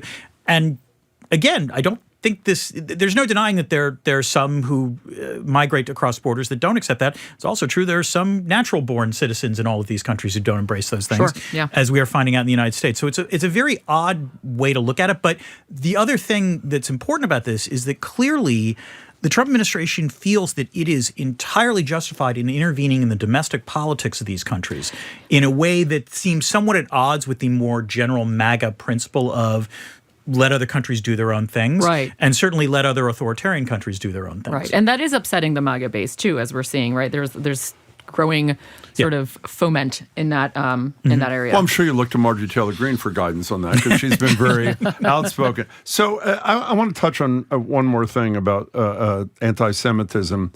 You wrote a terrific piece. I think it was in Politico. Politico, yeah. And to sum it up, you say the changing views of Israel, much more negative, is not as much a short-term problem as it is a long-term problem. Could you briefly explain both, if you would, Dan Drezner? Sure. This was a piece I wrote over the summer in Politico, and it was based on what we see as a lot of public opinion polling, not just in the United States, but elsewhere, which shows just dramatic support for Israel as the war in Gaza has gone on, and as the sort of humanitarian toll in Gaza has become clearer and clearer. And this matters because Israel, even before this, was somewhat diplomatically isolated. And as it has prosecuted this war, has become increasingly diplomatically isolated to the point where essentially the United States is its primary benefactor. And if the United States should somehow choose to change its mind in terms of supporting Israel, then that is a real problem for Israel's national security. And counting on Donald Trump to remain rock solid on anything is a huge gamble to take. And even Trump has talked about the fact that he's finding discontent about what Israel has done within its base. And the other thing that Israel has to realize is that this is also a generational issue, which is Israel has its strongest support among older Americans, particularly Americans who grew up during a time when Israel really was the underdog in the region. That is not how young people think about Israel now. So we had Omer Bartov in here from Speaking of Brown, who wrote the piece, I'm a genocide scholar, I know it when I see it. What is, in your estimation, I know this is a Nostradamus kind of thing, in the post-Trump world, what does this mean? And likely a post-Netanyahu world, what does it mean in terms of how nations that were formerly close allies of Israel, what's their relationship like down the line? It's possible it will shift to a more transactional basis of Israel obviously still brings lots of strengths to the table. There's a lot in the bilateral security relationship that the United States probably gets from Israel, particularly in terms of the region. But again, sorry to be one note on this, but if you pivot back to the national security strategy, at least for the Trump administration, they've made it very clear that they want to de-emphasize the Middle East somewhat. And if they're going to de-emphasize the Middle East, that means they're going to de-emphasize Israel. In terms of what it means in the long term for U.S. foreign policy to Israel, I think the thing to pay attention to is going to be the 2028 Democratic primary and the 2028 Republican primary, which is, does Israel come up as an issue? And does it wind up being an issue on which, politicians who want to get the nomination think, well, you know what? I'm not sure that backing Israel to the hilt is going to be the thing that wins me the nomination. And one last thing on this, the killing by Israel over the weekend, I guess it was, of I think the number 2 person at Hamas. Yeah. Well, there was a response from Hamas. That is not going to cause a fragile ceasefire to be any more fragile than it was before, is it, or is it? No, I don't think it's going to. The ceasefire is going to continue to erode, much like other ceasefires or ceasefires that the Trump administration has proclaimed, yet as it turns out do not exist. For example, I believe Trump claimed that he had negotiated a ceasefire between Thailand and Cambodia. And Thailand said it didn't happen. And Thailand said, nope, we don't know what you're talking about. Also, his claim that he was personally responsible for the ceasefire between India and Pakistan earlier this year. Narendra Modi, who's the leader of India, and his administration pushed back hard on that. And you can argue that has been the source of, frankly, significant ratcheting up of tensions between the United States and India over the last 6 months. So you're not saying, I hope, that the FIFA Peace Prize should be taken away from him, are you? You wouldn't go that far, would you? I want to be... No, I think the value of the FIFA Peace Prize is exactly what you suspect it is, and Donald Trump, has earned that regard. Do you want to... I know what you're dying to bring up. Bring it up, and then I'm going to go ahead. I do want to say that you can get more hot takes, more of Dan's hot takes on you have a Substack. I do have a Substack. It's called Drezner's World. Drezner's World. Yes. But speaking of your world, you also have a podcast called Space the Nation. This is true. And you have earned a new fan. I'm now following. You want to tell us about it? Sure. This is something I started with my co-host, Anna Marie Cox. Mm-hmm. We began doing this actually more than 5 years ago for NBC because there was a show on Sci-Fi called The Expanse, which is one of my favorite sci-fi shows ever. It's really good, hard sci-fi, but it takes politics seriously. And so Anna and I started, the podcast about it. And then during the pandemic, we decided, well, let's just go big on this. And so it is something of a hobby podcast, but every week we try to record on something that either has just come out or we have theme issues. Theme and you guys sometimes debate about them in your recording. We do. We have a category called Schlock or Awe, which is a classic sci-fi property. Does it hold up or not? Yeah. We also do canon fodder. Schlock or Awe is actually if it's like something that is thought of as bad, should we revisit it? Canon fodder is is something that's thought of in the canon really worth it? Yeah, right. Well, what I do like about it is that you do there's this intersection of sci-fi and poli-sci, which is your political science. Yes, political science, which is your bread and butter. And so I really love the way that you sort of these two worlds intersect, and it actually is not entirely surprising, right? When you sort of take on both of these subjects and see that, we both like the sci-fi and we both are interested in politics, so it's a nice confluence of the two. And we're going to be starting our 6th year on this on January 1st. So rather incestuous podcast or discussion. Can I bring up one last thing? Sure. Ukraine. I'm reading over the weekend what President Zelensky is saying he's willing to do. He's willing to give up the potential membership in NATO for at least the time being. Mm-hmm. He is not willing to give land to Russia that Russia has not seized, but he appears, even though I don't think he said it, he would be willing to give at least some of the land that it has seized. So it would seem to me, I'm sure naively, that in any other normal setting, those concessions would be enough to bring peace, which leads me to the question, which is, Putin doesn't want peace. Does he or does he? I will defer to my colleague, Christopher Miller at the Fletcher School. He's a distinguished historian of Russia. He's also the author of Chip War, which is a fantastic book. He wrote a great op-ed in the Wall Street Journal last week pointing out that Vladimir Putin is not interested in material incentives for peace. He's interested in conquering Ukraine. He wants all of Ukraine. You could argue that potentially Zelensky demonstrating some flexibility on this does sort of force Putin to put up or shut up in terms of whether or not he actually wants peace, as much as he proclaims. But, we're on the 5th cycle of this where the Trump administration forces Ukraine to make generous concessions, and then they go to the Russians, and the Russians are like, this is not enough. And then Donald Trump starts giving interviews saying, well, what did Putin's changed since I knew him? I don't understand what's going on. Right. And it would not surprise me if that's how this cycle continues. Or there is another possibility, which is if you're actually talking about territorial concessions, it might be that Putin is willing to accept that because it actually generates the precedent of, it turns out that if you invade your neighbor and you can actually conquer territory, you get to control the territory. Right. But I would expect that ceasefire to last about as long as the one between Thailand and Cambodia. Okay, one last thing. We're running over, but I'll never forget. There was an interview Anderson Cooper did on CNN right after the invasion, in which he asked a fairly careful speaker, Andrew McCabe, who was the former acting director of the FBI, if he asked outright, he said to McCabe, do you think Trump is a Russian asset? And I knew the answer would be dancing around. There was no dancing around at all. McCabe said yes. Oh, wow.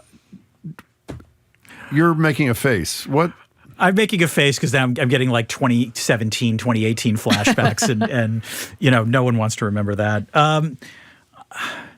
If he is a Russian asset, I think he's an unwitting one. A Russian asset implies that somehow the Russians have compromat on him that causes him to behave a certain way. And you think Putin's just playing him? Because I think Putin knows how to play him, and I also think the idea that there's compromat on Donald Trump implies that Donald Trump has shame. Yeah, and Donald Trump's political superpower is that he has no shame. He's always able to brazenly tough stuff out. So it doesn't mean that he's not a Russian asset, but if he is so, he's an unwitting one. Dan Drezner, it's great to see you. Thanks so much for your time. Thank you, Dan. Terrific. Really appreciate it. Thank you. Thanks for talking about the podcast. My pleasure. We've been speaking with Daniel Drezner, Distinguished Professor of International Politics and Academic Dean at the Fletcher School of Law and Diplomacy at Tufts University. You can find his Space the Nation podcast at thenation.space and his Substack at danieldrezner.substack.com. Coming up after this quick break, a holiday wine panel with Bonde Wine Shop and Zuzu's Petals. I'm Christina Quinn, in for Marjorie Egan. He is Jim Browdy. You're listening to BPR on 89.7 GBH and streaming at youtube.com GBH News.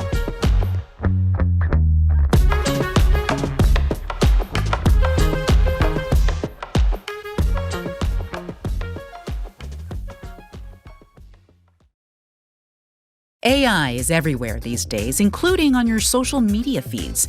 It used to be pretty obvious if a photo or video was generated by AI, but not so much anymore. Except that you need to treat social media a bit differently at the start. We're not looking to find reality in social media on the For You page anymore. How to be savvy about fake videos on All Things Considered from NPR News. Today at 4, here on GBH News 89.7.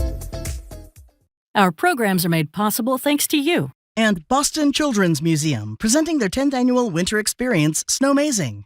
Activities include a sock skating rink, a Northern Lights-inspired art installation, and a winter book nook. Tickets at bostonchildrensmuseum.org. And the Cambridge Homes, a nonprofit, independent, and assisted living residence with a tradition of service, working with Cambridge area seniors for more than 130 years. You can learn more at thecambridgehomes.org/tradition. We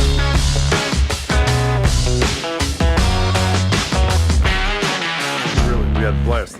And welcome back to VPR. Jim Browdy and the Washington Post, Christina Quinn. Christina's in for Marjorie Egan. We're streaming at youtube.com/GBH News. Marjorie and I are back at the library tomorrow. Mayor Wu joins us for an hour for Ask the Mayor from 1 to 2. And on December 23rd, Maura Healey joins us for an hour of Ask the Governor at the library.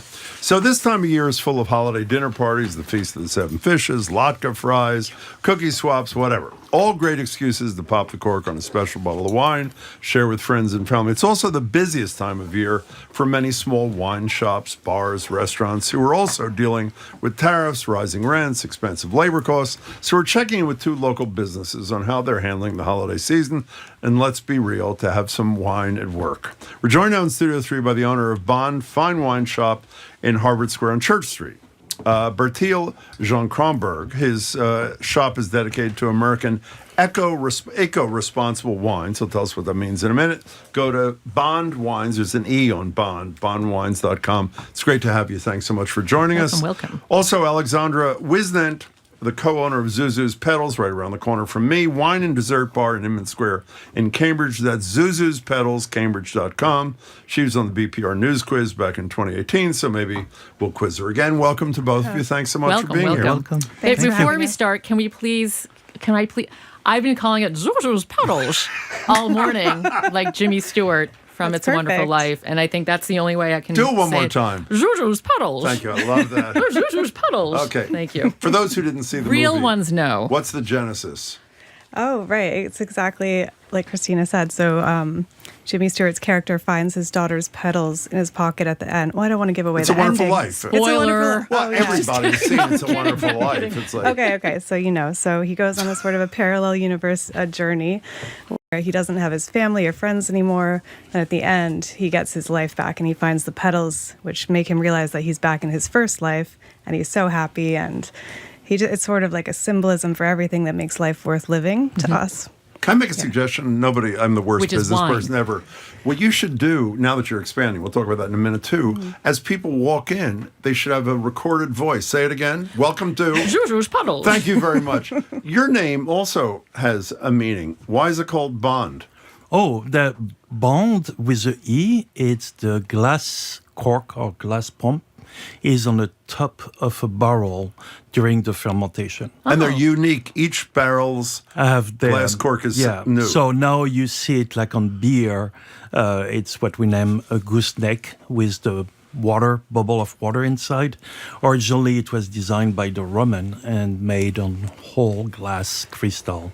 That's cool. And so I have some at the shop. It's a beautiful gift for paper press or for put in the cellar. But it also, from what I read, you also mean it in terms of the communal kind of deal, right? Like people bonding, getting together, no? Yes, so I'm half Swedish, so Bonde, it's a very well-known name in Sweden, mean farmer.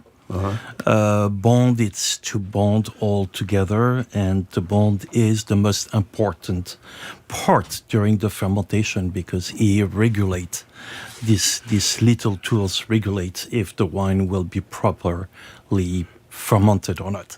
So before we eat and drink, which is the primary purpose here, for people who have been Zuzu's Petals, describe this really unusual place to people, if you would. Sure. So it's a wine and dessert bar, and it's cell phone free, which is probably the most unusual part. So basically, when you come in, you're asked to turn off your phone, put it away, and really just be present in the space, enjoy the wine and dessert conversation, music. How do people respond to that when you ask them to put their phones away? Most of them already know, so they're excited to be there because of the no phone rule, and so they just we don't have to remind them that much. That's great. But if we do, they're usually like, "Oh, sorry," or they're like, "Oh, I didn't know. Tell me more about this rule and why you have it." It's a very cool policy. I try to adhere to it just in general when I go to a restaurant. And do like me. Should. What's that? When you go to Zuzu, do like me. Take a discreet pictures and send her. She's coming so pissed. Yeah, he took a selfie of himself in front of a sign. It said, "No cell phone use." It's like a little hand-drawn sign, and I got a Bertil selfie right in front of it. I'm French. Great. Rules are made to be broken. But it's wine, unbelievable desserts, and like a charcuterie thing. That's the deal, right? Yeah, very simple. So no, it's not really a restaurant. Yeah, just wine and dessert. It's like a mousse tiramisu kind of experience. Exactly. Yeah, I'm looking at the menu right now. This is my kind. This is my kind of menu. You've got a cheese board, so you've got you've got cheese, salami. Also, wine, if you're into, dessert. I'm totally into eating outside. I've mentioned Alexandra when she came. My daughter and I have sat outside on the street on Hampshire. It's on Hampshire, right? It's beautiful, right? It is no, it really is. If you say so yourself, it is. Now you've been everywhere. I don't mean just geographically. You've had your fingers in everything. So how'd you end up on Church Street with this wine store? Because originally, first, I live in Harvard Square. We moved in. Yeah, but I live in Emmett Square. I didn't open up a wine and dessert bar, you know? Yeah, but also because I create what was the original Beat Hotel. Yeah, I know that very well. One of the greats, by the way. And so for me, the square, that's the reason why I create with my partner Beat, because Harvard Square need it. We need to see back the hippies movement of the 21st century. Totally agree. Yes. Came back. Unfortunately, after partnership and other adventures, it's closed, and now it's loose. Yeah. But I have the chance during the pandemic, after I was out of the group, to decide to offer something different. Is a wine shop reinvented. I mean, the main drive of the Bonde wine shop, you say it's bonded, and bonded around few thoughts are very important. The first, that's a place where people can have experience, to be here and where we listen and where people can try the wine before to buy it. Most important, I believe, if we let the government and the big company to drive by themselves only the problem of environmental problems, ecologic problems we have today, we will not going anywhere. It's need coming by the mass of the population demanding. And so the problems, it's to find or to recognize where to go to find some wine are organic, biodynamic, sustainable, natural, regenerative. Like when you was going to the old food, when it was the start of Whole Food, you was pushing the door, and you have not to be worried if the food, and the products was organic or fair trade and all of that. So that's what I offer to people. And by the way, the same philosophy is at your joint, right? I mean, at Zuzu's, there is this whole thing about you're connecting to specific farms and other great local producers, which is terrific. Okay, what'd you bring here? So I'm specialized. Because when you want to be eco-responsible, the first thing you want, that's take care of your people before you take care of other. Yes. It's mean look at how your garden is green before looking to your neighbor. Okay.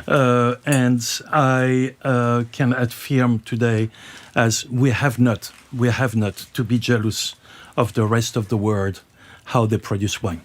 Okay. We're doing here in the United States incredible wine. Most of your wines are American produced, so right? I will be honest. I have a couple of Canadian and Mexican wine are close on the border of the United States because they're related to the same conscious problems of eco-responsibility. How is that? How have the tariffs been? For me, I don't care. Because American. They are all U.S. and they come from 17 different states and produce absolutely incredible wine. So the advantage here, talking about small business, I try to be discreet. We just did a pop, but the right way, that was impressive. Wait a second, the right way, meaning it's garish when people like me... Absolutely. It is. I will be more clear. It's Moran. Because don't mince words there, you friend. spend a lot of money to have gas. And I'm losing it. Yeah. Hello. It's more. But I think you can do that with the... absolutely. You can do that with the cheap stuff. Like, you can do that with, I think you do that with the cheap stuff. Absolutely. Yeah. But quality, no. While you're pouring this, are tariffs hurting you, Alexandra? How you... I mean, they have had an impact, definitely, but it's nothing near what we thought would happen. With Why? Well, we expected a 200% tariff. Oh, because it's low. Okay. So now it's a lot lower. So I think everyone's sort of relieved about that. So it's just this sort of a gentle increase. But that's been happening every year since we opened. We opened almost 5 years ago. So yeah, nothing too shocking as of yet. That is a relief. What are you pouring there? Yeah. So I'm pouring the same new vintage, but the same wine was poured at the White House. And for everybody to be extremely surprised, this is from Westport River in Massachusetts. Westport River Winery. Cheers. Come on. And cheers. Cheers. Merry Christmas, Happy Holidays, This is the first Happy New Year. Listeners are loving Thank this, you. by the way. Thank you. Cheers. So the last time Westport did the RGR to their high-end products, it was 2012. They have a new winemaker to I adore, to is Marco Montes. He's in Portugal for the moment, take care of his own family vineyard, but he is the winemaker on residence at Westport, and changed the direction of where Westport's going with their sparkling, and so a little bit more residual sugar. Put that as a brut. He changed the blend. Now we are at 40-40 Pinot Noir and Chardonnay, and only 20% Pinot Meunier. How much does that cost?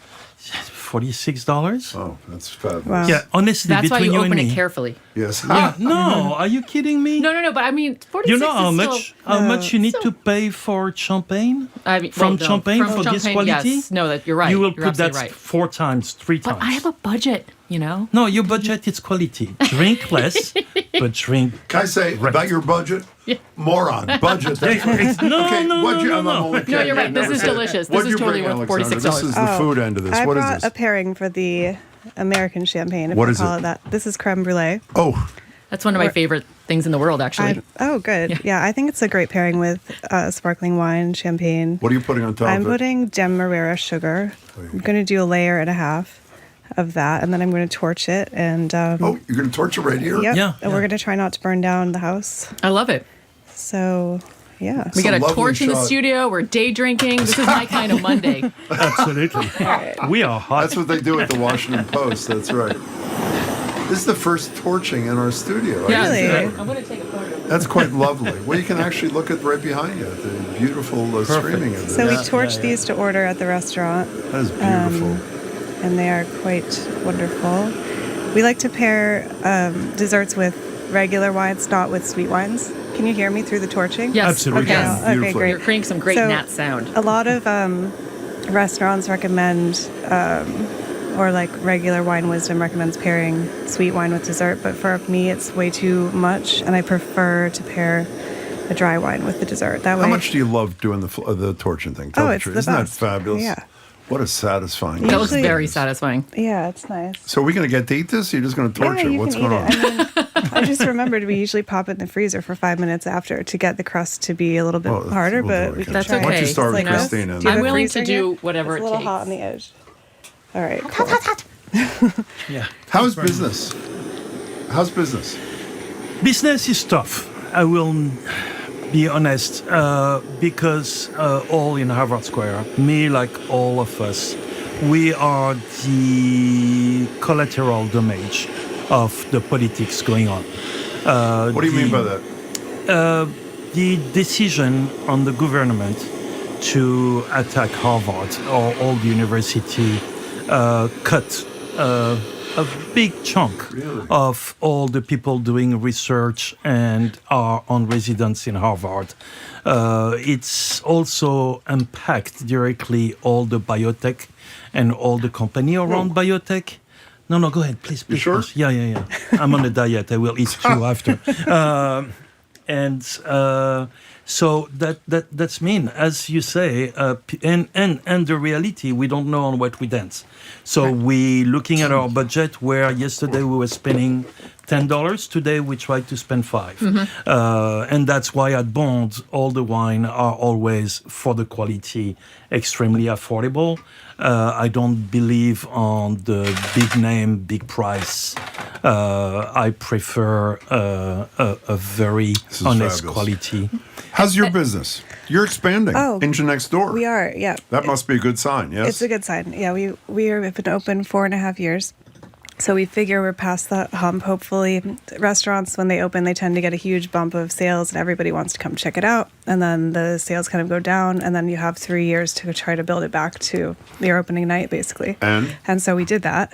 So we figured we're safe. We can expand. That's great. That's exciting. Yeah. So I know this is an Inman Square incestuous thing, but I got to get it out of my system. How much you hate the Bank of America on the corner there? Be honest. Is that the worst thing? It's pretty much the worst. The worst. Is nobody ever in there? Now they're there are locking no people humans in out there. who need access to warmth from the cold. Oh, really? By the way, Yeah. if you haven't been in Inman Square, which is where I live and where Zuzu's Petals is, Zuzu's thank you so Petals. much. Well, I'm sorry, I didn't hear that. Zuzu's Petals. Thank you very much. What was I saying?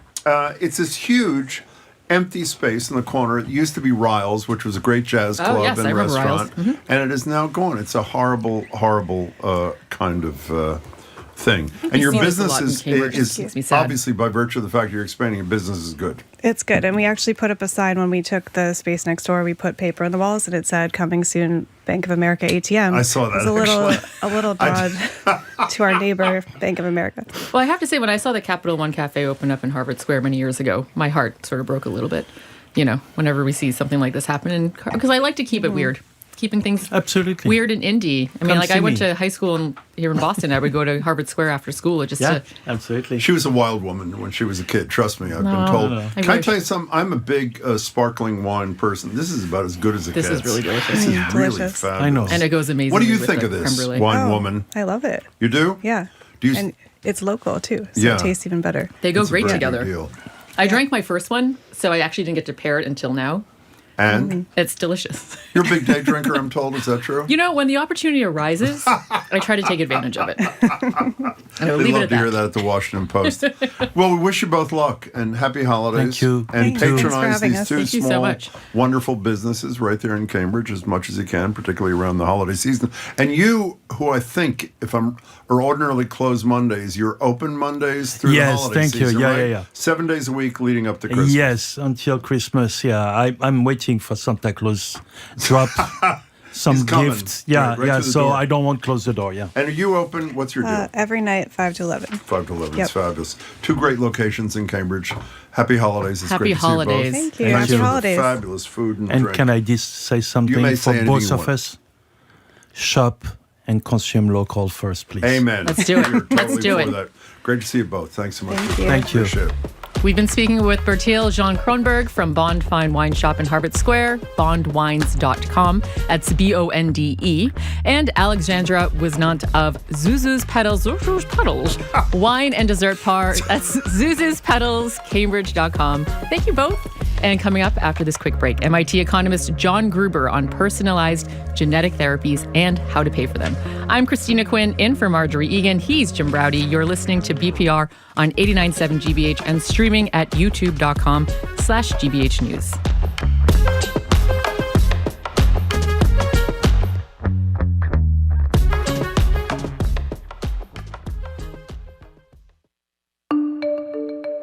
Vet bills are soaring, and for many pet owners in Massachusetts, it's leading to more than just financial stress.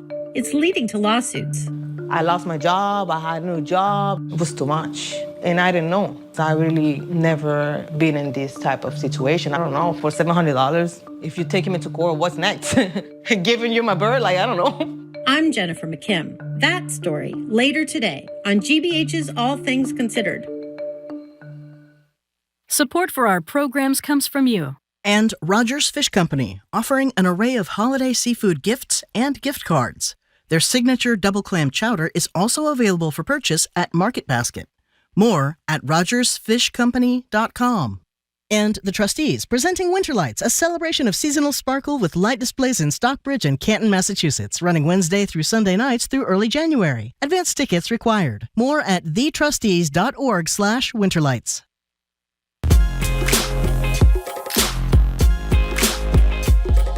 Welcome back to BPR. Jim Browdy and the Washington Post. Christina Quinn in for Marjorie, streaming at youtube.com/GBH News. CBS's 60 Minutes last night focused on one painful reality of our current healthcare system. Breakthrough therapies can save lives, but often cost so much money that families can't afford to save someone they love. Here's one mother featured in the report. I hope I pronounced it right. C.G. Green, I believe it was, whose daughter needed one of these treatments. The price tag, $2 million. The Medicaid-managed insurance company refused to cover it. Okay, it's frozen. Also featured in the show last night, a familiar voice for BPR listeners, economist Jonathan Gruber. John, as you know, is the chair of MIT's Department of Economics, where he's also the Ford Professor of Economics and obviously instrumental in creating both the Massachusetts Healthcare Reform and the Affordable Care Act. Hey there, John. Good to see you. Good to see you as well, Jim. John, could you describe, for those who didn't see you and the others last night on 60 Minutes, the context for this? What's happening with the development of these incredible life-saving drugs? Jim, it's really miraculous. We have, through the ultimately growing off the Human Genome Project and all the discoveries we made in genetics, we figured out ways to essentially either inject healthy genes into babies or repair the genes that are broken to cure the incurable, for a series of what often called ultra rare diseases, to literally have one treatment that can fix them for life. It's really with something like Zolgensma, as they showed on the show last night. Right. Spinal muscular atrophy is a horrific disease, usually kills kids by age 2. This woman's kid, C.G. Green's kid, got the treatment. And she's living, and she's 4 years old now, and she's not perfect. She still suffers from the effects of the illness before she was treated, but She's thriving mentally and is a happy young kid, and it's a miracle. Her name's Maisie. Her daughter is Maisie, and she and it was just this miraculous treatment, as the mother put it. It was 1 hour, it was like a miraculous. It was like a miracle happening in real time, but it came at an incredibly high cost, an exorbitant cost, and one that the mother CG had to fight for. Literally, she had to fight for it. And so maybe you could expand on that, because we're talking about $2 million for one injection. Yeah, and there's two ways to think about this. One way to think about this, well, is it worth it? And the answer is yes. It is. Society should be willing to, society as rich as America, should unambiguously willing to pay $2 million to save a baby's life. And that's not just me as a bleeding heart liberal. That is hard, cold analysis from organizations which do comparative effectiveness analysis of drugs. Indeed, this is one of the rare drugs that actually, when it went to England, which is a much harder-nosed way of paying for drugs, they charged the same price and England was okay with it. So one way to look at it is this price is worth it. Another way to look at it is this price is exorbitant and unaffordable. Why is it so expensive? And they talked to the CEO of one drug company on the show. It's incredibly expensive to develop drugs in America. And the big cost is what we call a fixed cost. It's the R&D of inventing the drug. When your drug treats 1 million people, you don't have to charge as much. You can spread that fixed cost across 1 million people. When your drug fixes 15 people or 100 people or 500 people, you can't. And so each treatment ends up being incredibly expensive. So who's the evildoer, John? You were relatively kind, I thought, but you know more about this than I do. Who are the evildoers in this story? There is no bad guy, Jim, is what I said on the show. Basically, the parents aren't bad for wanting their kid to live. Of course. The drug companies are not bad for wanting to recoup the investment. This is an enormous gamble. Right. It took 18 years, actually, to develop this drug. That roughly speaking, for one in about every 10,000 shots they take, one works out. And, the estimates are very vague, but some people say it costs $2 to $3 billion to develop a new drug treatment. And that may not be precisely right, but it's probably not that far off. So what's the solution to ensure that any parent is not faced with an unimaginable crisis, the unaffordability of a drug that can save their kid's life? The solution, Jim, follows exactly what we do for older people who have a life-threatening illness called end-stage renal disease, kidney failure. What do? We have a public single-payer program under Medicare where everybody who has end-stage renal disease is covered by the government for the rest of their life. Why can't we do the same thing if your kid is born with an ultra-rare with a rare genetic disease that's nobody's fault? Okay, nobody's anything wrong here. Okay, there's no bad guys here. Why shouldn't the government say, we will guarantee that if someone develops an effective cure, we will negotiate a fair price, but we'll make sure they'll recoup the cost of the R&D. And if it ends up being a couple $1 million, the U.S. taxpayer will pay for it, and we should, because this is just, we are rich enough to afford this. Well, what are the odds of this actually happening, though? We have a minute. Slim to none, but not none. We did develop the end-stage renal disease program. That's why I brought it up. There is precedent. And I think while no one wants while there's not a broad demand, while there's not a broad political demand for an overall single-payer system in the U.S., I think a more narrow approach, which focuses on these neediest, most sympathetic cases, may be a place to start. By the way, I should say, on a most important note, you clean up very well, John Gruber. I want you to know. When thank you so on much. 60 Minutes, you looked lovely. You did look great. In addition to being a really wonderful voice. It was a great piece. Good to see you. Thanks so much. Thanks for joining us. We'll talk more about this when we have more time in the future. Thanks, John Gruber. Thank you. We've been speaking with economist Jonathan Gruber. John is the chair of MIT's Department of Economics, where he's also the Ford Professor of Economics and was instrumental in creating both the Massachusetts Healthcare Reform and the Affordable Care Act. John, thank you. Coming up after the 1 o'clock news, we'll check in with the Reverends Irene, Monroe, and Emmett G. Price III. I'm Christina Quinn, in for Marjorie Egan. He's Jim Browdy, and you're listening to BPR on 89.7 GBH and streaming at youtube.com/GBH News.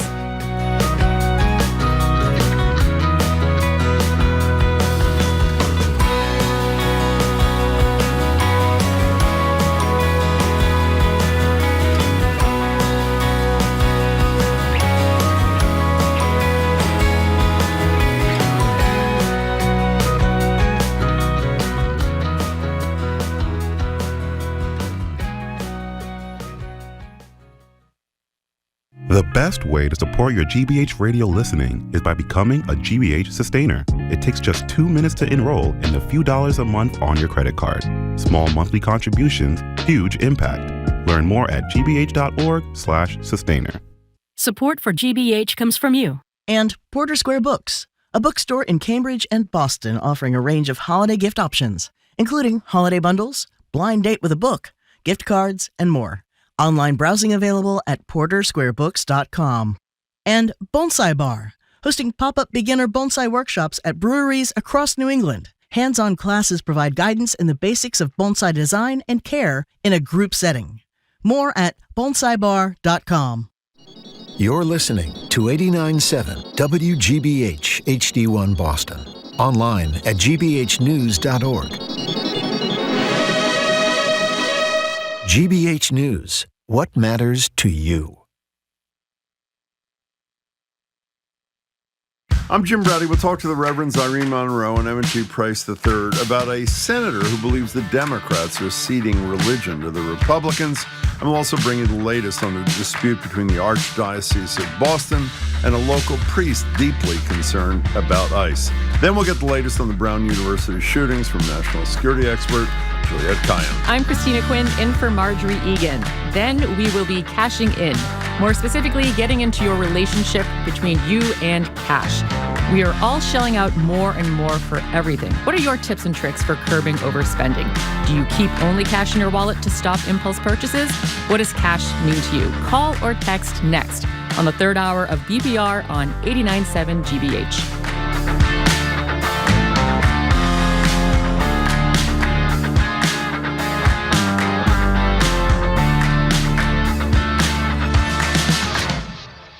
Live from NPR News in Washington, I'm Windsor Johnston.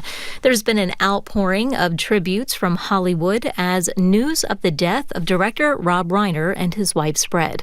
NPR's Tamara Keith reports President Trump had a decidedly different response. Reiner directed When Harry Met Sally and The Princess Bride, among other iconic films. He and his wife, Michelle Singer Reiner, were also very involved in Democratic politics. In a Truth Social post, President Trump blamed their death on, quote, the anger he caused others. Incurable affliction with a mind-crippling disease known as Trump derangement syndrome. Trump went on to boast about his administration's successes, saying that pushed Reiner's, quote, obvious paranoia to new heights. There is no evidence that Reiner's politics had anything to do with his death.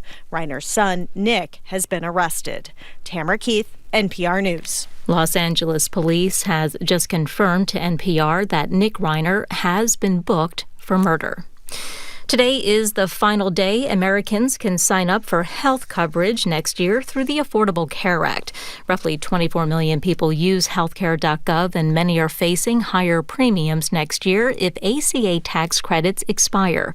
NPR's Luke Garrett reports. The plan puts forward a long-sought GOP proposal to increase access to employer-sponsored health insurance plans.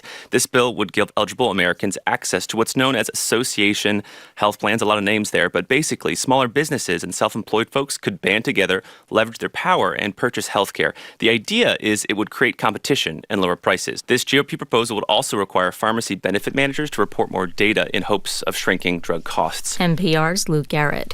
Israel is warning its citizens around the world to avoid unsecured Hanukkah parties. This follows yesterday's deadly shooting in Australia.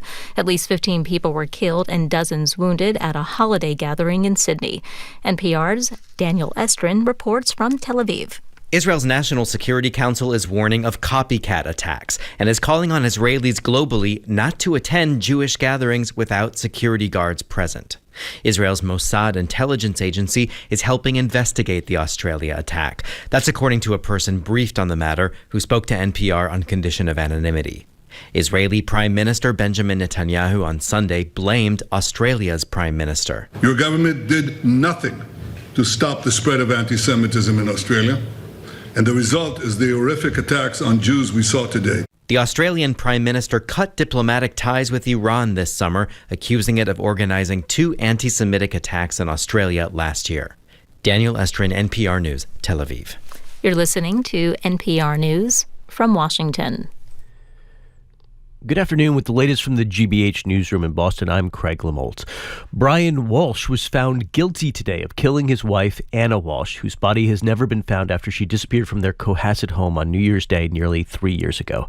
Walsh was convicted of first-degree murder after pleading guilty last month to lesser charges of misleading police and illegally disposing of her body. Walsh had admitted he dismembered his wife's body and disposed of it in a dumpster, saying he did it only after panicking when he found his wife had died in bed. His defense team didn't call any witnesses and have argued that he found Anna Walsh dead and in bed and panicked.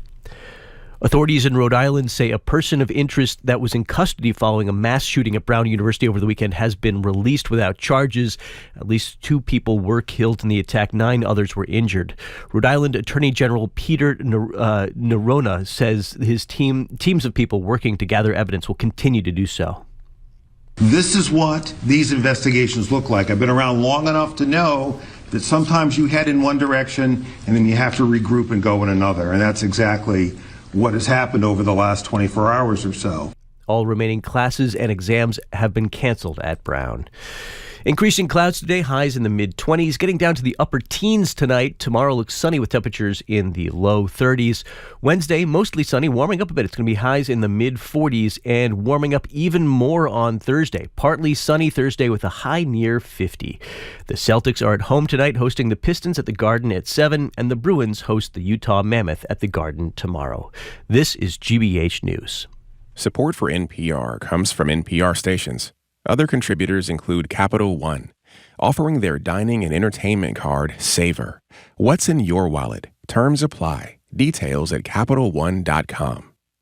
And listeners like you who donate to this NPR station.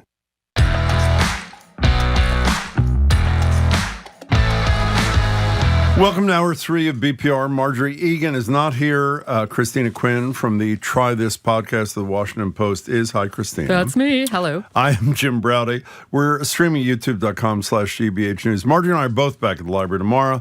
The mayor of Boston, Michelle Wu, will join us for an hour of Ask the Mayor 1 to 2. John King will be there.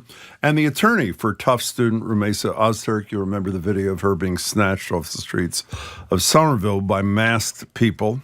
It's a hell of a story.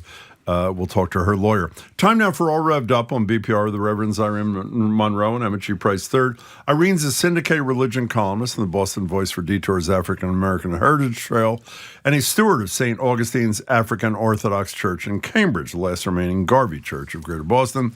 Emmett is the founding pastor of the Community of Love Christian Fellowship in Allston and the inaugural dean of Africana Studies at Berklee College of Music. Revs, it's good to see you both. Hey, thanks for having us back. Nice to meet you, Christina. Nice to meet you, too. Hey, Christina. There is, I thought, a really interesting take on something we talk about almost every day here on the show. It's called the title of the piece in The Guardian is The Ethnic Cleansing of the United States Will Destroy It. Starting with you, Emmett, explain to people what the point of the piece was and whether or not you share its perspective. Man, I'm not even sure what the point of the piece was, to be honest with you. I'm not sure if. Well, let me just defer to Irene because I don't want to speculate. Okay, fine. Irene, you started off. The piece talks about, and unfortunately, if any of you have seen the piece, there's a picture of Trump and Ilhan Omar, and when they're talking about ethnic cleansing, they're talking about why can't some of those people from Norway and Sweden come here and Denmark, and not those other people from those blank countries here? And so, of course, at this point, his new target has been Somalians. He's called Ilhan Omar Little Turban, that she should get out, send her back. And so we've seen this. And the interesting thing about that, you juxtapose that to the sort of temporary protective status that white Afrikaners have. Right. And you go, that's a classic example of Trump's new form of cleansing, of ethnic cleansing of this particular group at this time. Let me just play. We've played some of this sound for you. Just a reminder, here's Trump continuing his racism directed at Somalis, many of whom are American citizens, earlier this month. Somalia is considered by many to be the worst country on earth. I don't know. I haven't been there. I won't be there anytime soon, I hope. But what Somalia and what the Somalian people have done to Minnesota is not I even can't. I can't even listen to it. That's enough of that. Yeah. He goes on. They go on to say in the piece, Emmett, they cite a lot of examples, not just the ones that your colleague mentioned here, but the garbage comments, the executive order and the challenge of the Supreme Court to birthright citizenship, which is written directly into the 14th Amendment. The fact that ICE now, thanks to the big, beautiful bill, is the largest funded law enforcement entity in the United States. I mean, one of the great fears I have, beyond the pain that this is causing people in the short term, I'm not sure this is easy to reverse, even if Trump's successor does not share his perspective about people who don't look like him. Do you know what I mean? You're absolutely right. I mean, and this was the reason why I deferred on making the opening comment about the statement, because it's not ethnic cleansing. It's absolute racist, xenophobic, homophobic, and all the obias and the isms that we can come up with and put them all in a string that anybody who's not a white male, Christian nationalist, white supremacist doesn't belong in this space. So that's not ethnic cleansing. That has nothing to do really with ethnicity, excuse me. It has to do with this kind of avatar of a human being who is a white male, white evangelical, MAGA, whatever, and we can just string that along.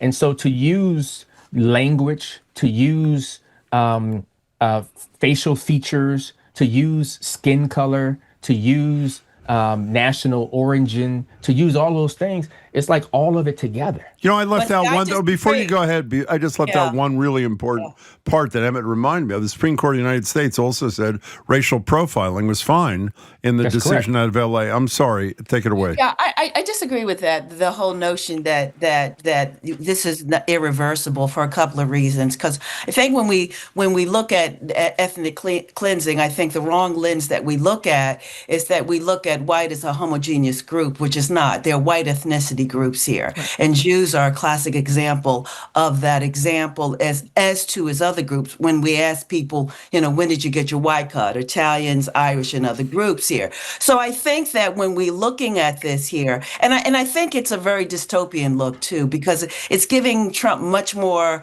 power than he really has here. When you do ethnic cleansing like this, it becomes the kind of statement like what you heard from Pastor Nemo, that when they came for the trade unionists, I didn't speak up. And we're making the assumption that people are not speaking up and people are fighting back. We're seeing even more of that even within his party, the GOP here. So when you're looking at MAGA, it's a small group with a loud megaphone, but that is also diminishing more and more because, see, he's going after so many groups, nobody will be left. I also think that framing it as ethnic cleansing speaks directly to the fact that so many of these people are, in fact, American. They are American citizens, and therefore you can say that they are ethnically American because they were born here. And so I think when you frame it as this is an ethnic cleansing, it's really underscoring how people of color are being specifically targeted, people of color who are, in fact, American. And so, non-Christian, and right, also non-Christian. That's and my true. hope is that with the new mayor of New York City, again, it will open a much more tolerant lens of us understanding not only that particular ethnic group that he belongs to, but also be more expansive around religious tolerance.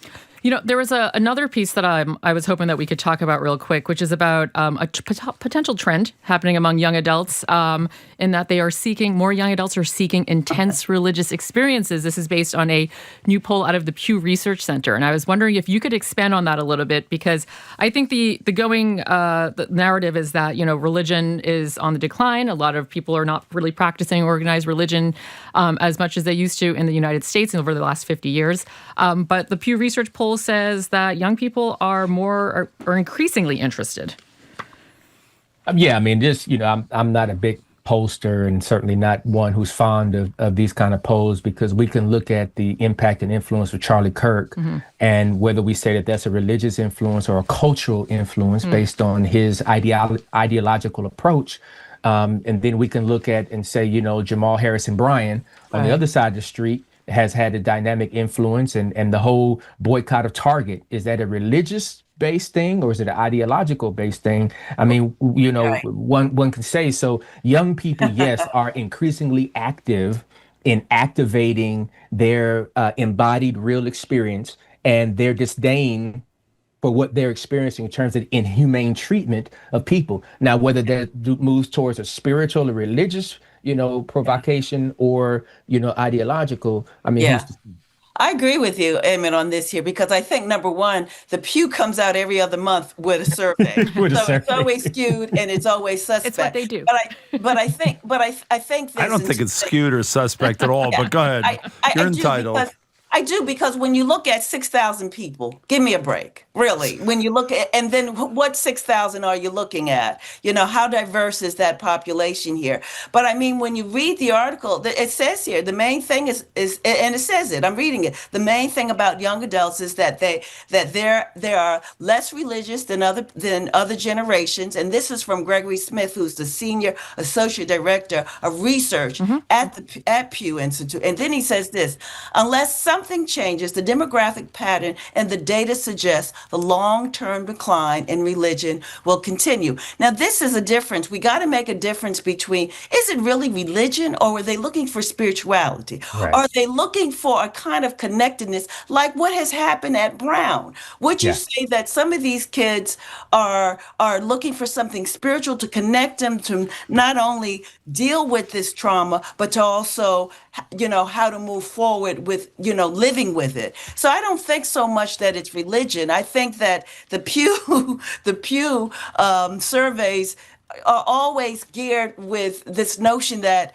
asking the question, what is happening to religion? And it looks at a small window of what is happening with this small demographic group. I mean, you're right. I mean, the Pew Research Center said this does not support an idea of a revival. But another poll, the Gallup poll, finds worship attendance among adults under 30 is up from 19% in 2020 to 25% this year. Now, of course, do you factor in COVID? But to your point, it is a matter of maybe these young people are seeking spirituality. Yeah, I mean, I do think that we as human beings are seeking some sense of meaningful fellowship with one another. That's right. And I think part of that is a spiritual sense because we want to be connected to something bigger than us. And spirituality offers that opportunity regardless of what pathway you go and what religious orientation you go. There's a spiritualness of being connected to something bigger than you. So I would agree with that. The beautiful thing about it that's with spirituality, it's non-hierarchical. Right. It's not tied to church creed and policy. There's no litany of do's and don'ts. And so that it's a very human yearning for something of connectedness. We call it, within religious language, we call it fellowship. At Harvard, you call it bowling together. I'm obsessed. Since Bob Putnam was on a few weeks ago, I'm obsessed with bowling alone, as always have been. Yeah. In the few minutes we have left, there's I thought a really interesting piece by Dana Milbank, who writes for the Washington Post. Let me read you the first two paragraphs. December 12th. As a Reformed Jew from the East Coast, I never dreamed I'd be writing these words. I'm finding solace in the Church of Jesus Christ of Latter-day Saints. It's not the church's theology, to be sure, nor its sometimes dark history, but the Mormon Church has been turning out one conservative elected official after another who has demanded we pull back from the political abyss. And they mentioned Jeff Flake, who's a retired senator from Arizona, Mitt Romney, Spencer Cox, who most of us got to meet after the killing of Charlie Kirk, who has that thing about disagreeing better, and his point was these are people who are prominent in Mormonism who don't believe in the kind of polarizing, toxic crap that is grabbing onto this country. So do the Mormons know something that we don't, Emmett, or no? I think these few that have been mentioned do. I mean, and I can certainly agree with Dana Milbank here that I find solace in the representation of Mormonism by these individuals who are mentioned. I mean, I still have a problem with the fact that black folks weren't able to get into the Mormon heaven until a certain year. So that's gonna be prevent me from, being all in, as it were. But these folks, in terms of their desire and their courage to speak truth to power, in the tradition that Irene and I come from, I absolutely respect and appreciate that. How about Yeah, Irene? I mean, I think exceptions don't make the rule, but I think that those few that we certainly are talking about, they preach about compassion and civility, pluralism, and reverence, for constitutional boundaries. I think that's what we like, and they're all Republicans, so we find that as an anomaly. And that what I like is that their loyalty is not to a sort of an office holder, but really a loyalty to the Constitution and what it means to be a pluralistic democratic society for us all here. So I think that we're grabbing at anyone and anyone. That's exactly right. Really, that says the right thing, that is inclusive and intersectional, and it's not hurtful here and stuff. So I mean, I applaud them, but I ain't giving them all that. You know what I mean? Because I think that Let me just say something people should watch, because we're on limited time today. Cox, who's obviously a conservative Republican, who most of us hadn't even heard of until the Kirk thing, did a forum with a Democrat, Josh Shapiro from Pennsylvania, the other day, who is Jewish. And I thought it was a really important time. And if you have a chance, everybody, I'd go on YouTube and check it out. I'm sorry today is truncated, but it's great to see you both. Yep. Thanks so much for your time, I'm just getting Rose. back from the Galapagos, so I'm mellow. Welcome nice. home. Welcome I would doubt that, Irene, but I'll take it at your word. Good to see you both. Good to see you. Good care. Bye. Bye, Christina. Bye, thank you. We've been speaking with the Reverends Irene Monroe and Emmett G. Price III. Irene is a syndicated religion columnist and a steward of St. Augustine's African Orthodox Church in Cambridge. Emmett is a founding pastor of Community of Love Christian Fellowship in Alston, the inaugural Dean of Africana Studies at Berklee College of Music. Thanks, you two. Now, coming up after this quick break, national security expert Juliet Kayyem joins us with an update on the Brown shooting.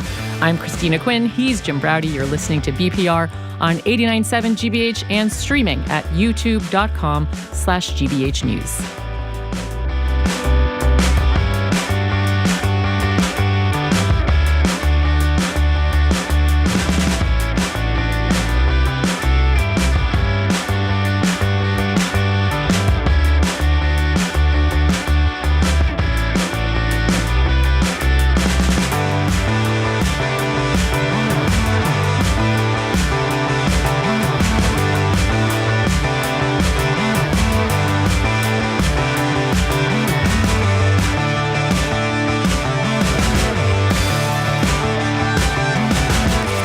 Welcome back to BPR. Jim Browdy and the Washington Post. Christina Quinn in for Marjorie. Marjorie's back tomorrow. We're streaming at youtube.com/GBH News. We're joined for a few minutes now on Zoom by national security expert Juliet Kayyem.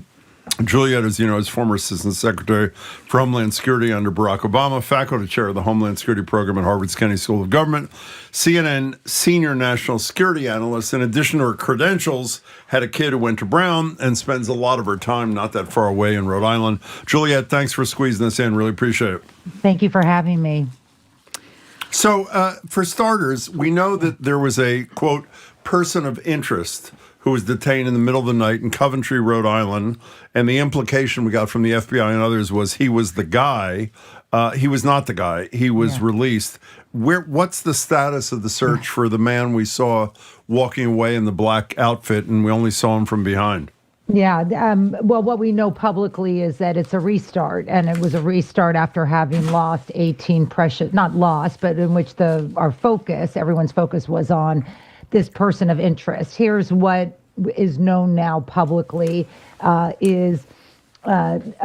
was somehow a understanding that there was a sort of telecommunications hit that they were able to, meaning phone, that they were able to track to this hotel room, and the behavior of the phone would have been the behavior of someone who was at Brown during that period. And so they then storm this hotel room. The guy expresses his innocence. He's held for a period of time. And over the course of yesterday, as someone who was following this, of course, and on the air and stuff, I just sort of thought, this is so strange. We are not even getting a name because normally person of interest doesn't last that long.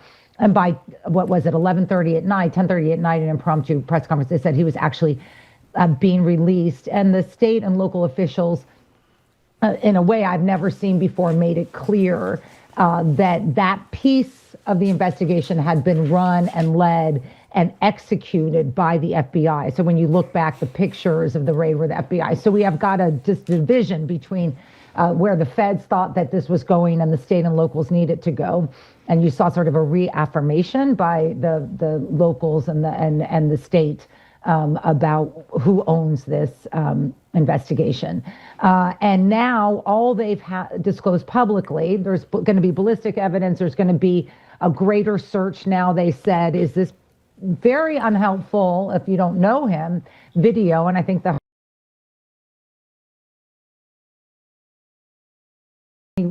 there's been no public disclosure or engagement with the new picture. And I think for most of us, that's the most amazing thing. Universities have lots of video cameras, kids have lots of phones, and no one got a visual of him, his race, his ethnicity, his facial hair, any of it. What do you think this says, though, about the dissonance between federal law enforcement and local law enforcement? And what do you imagine, or maybe what do you know about sort of what was going on behind the scenes? Because there is clearly a huge disparity.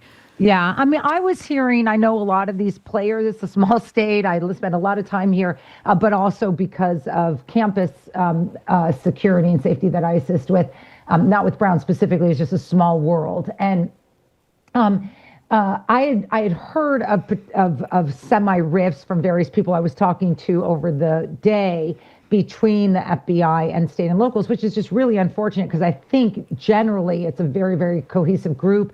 The state, local, federal nexus has been really nurtured over the last 20 years, either through the Joint Terrorism Task Forces or what's called the fusion centers.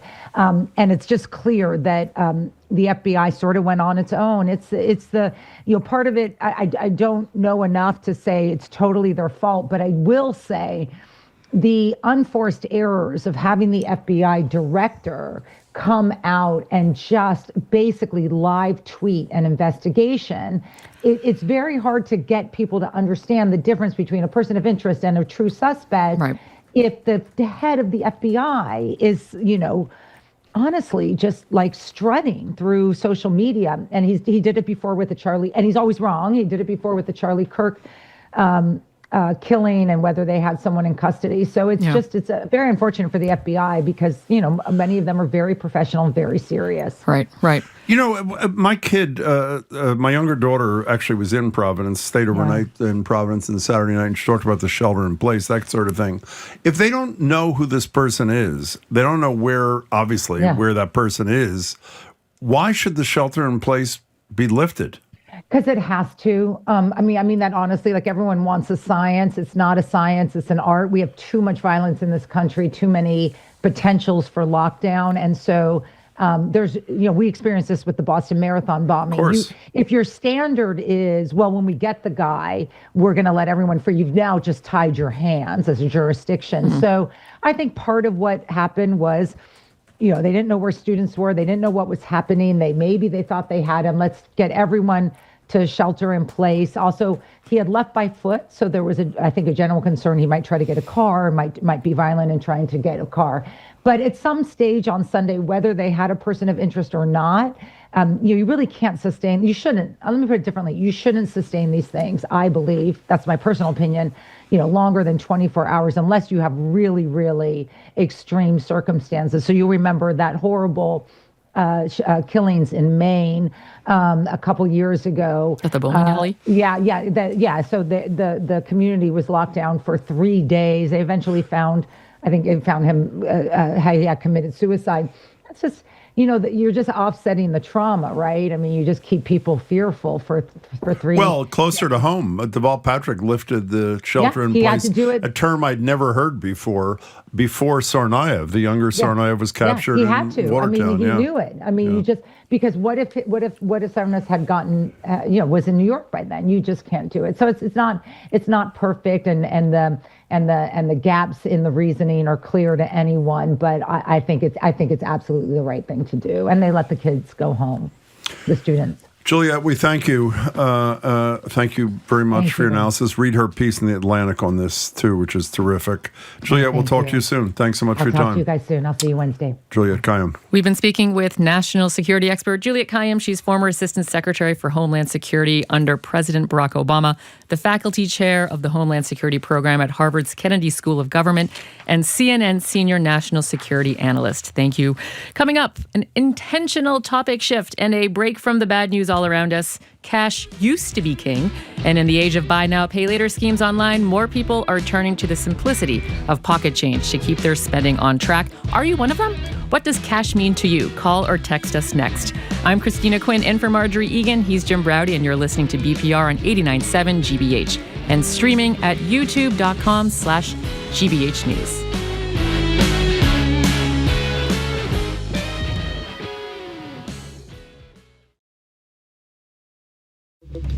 I'm Arun Roth. Coming up on GBH's All Things Considered, protesters are demonstrating outside Boston's South Bay jail after the death of an inmate last week. A green card holder from Chelsea is suing ICE over alleged brutality during a detention. And for Music Monday, Patricia Brennan talks about making music based on the architecture of the cosmos for her new album, Of the Near and Far. Those stories and all the day's news starting at 4 on GBH 89.7. Our programs are made possible thanks to you and the Office of the Massachusetts State Treasurer. The Unclaimed Property Division is holding unclaimed funds. New properties are added often. To see if you have unclaimed money, you can visit findmassmoney.gov. And Porter Square Books, a bookstore in Cambridge and Boston offering a range of holiday gift options, including holiday bundles, blind date with a book, gift cards, and more. Online browsing available at portersquarebooks.com.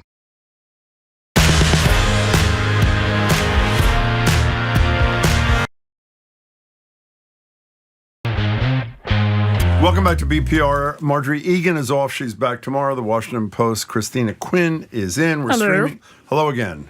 How are you? I'm doing great. How are you? Can you do Jimmy Stewart one more time? Zuzu's Petals. By the way, I told you off the air. Do you know who went out on a date with Jimmy Stewart? Yes, you need to tell everyone. My mother. Can you one believe date and one date only. And Christina asked, what did you ask me? I said, was he a gentleman? He was a gentleman. Of course he was. Whatever that means. We're streaming at youtube.com/GBH News. Marjorie's back tomorrow. I said that, didn't I? You did. Mayor Wu is with us at the library from 1 to 2. In this season of spending, the temptations are everywhere. Buy now, pay later. Sign up for this rewards account. Get 20% back next time. We're opening the lines at 877-301-8970. Call or text to get your thoughts on the way we spend our hard-earned money. A new piece in the Globe finds that some people are turning to cold, hard cash to help stick to a budget. There's this 25-year-old Boston resident says she started taking a lump sum of cash out of her bank account every time she deposits her paycheck to use as her food allowance until the next paycheck.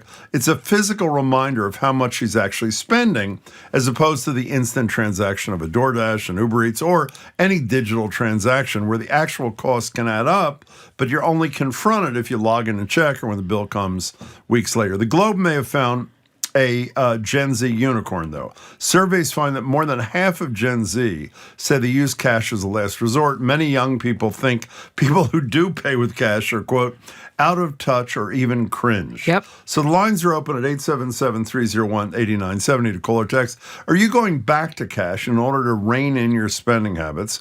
Or are you the rare person who's so organized they can actually keep track of all their digital rewards accounts and manage to capitalize on the deals they promise? Do you even carry cash anymore? 877-301-8970. You carry cash? I do when I have it. Why?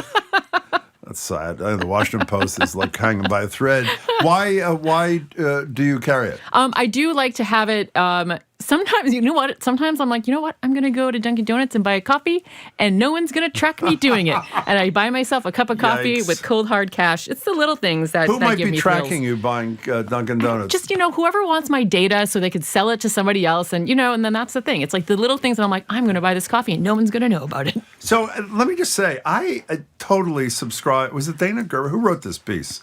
Dana Gerber wrote the piece. I totally say, you have no idea what you're spending when it's either a digital payment or using a credit card or use an app. It's not even real money. And then all of a sudden, I happen to check my accounts more than I should. But for those who don't, it piles up. The end of the month, you get this blob. Right. And with cash, you sort of feel it. So I love this woman, by the way, the woman in the story, I think takes $250 in cash out of every paycheck, and she uses it for as much as she possibly can. It's her allowance. And I like the idea. I really like the idea, even though the flip side, I'm going to argue every side of this, it is also great to only have a credit card and your license in your pocket and not have to do I love the expression wad, by the way, right. wad Like the George Costanza of cash. wallet. Exactly. And so our number is 877-301-8970. The question is cash and you. Do you carry it? If you do, why?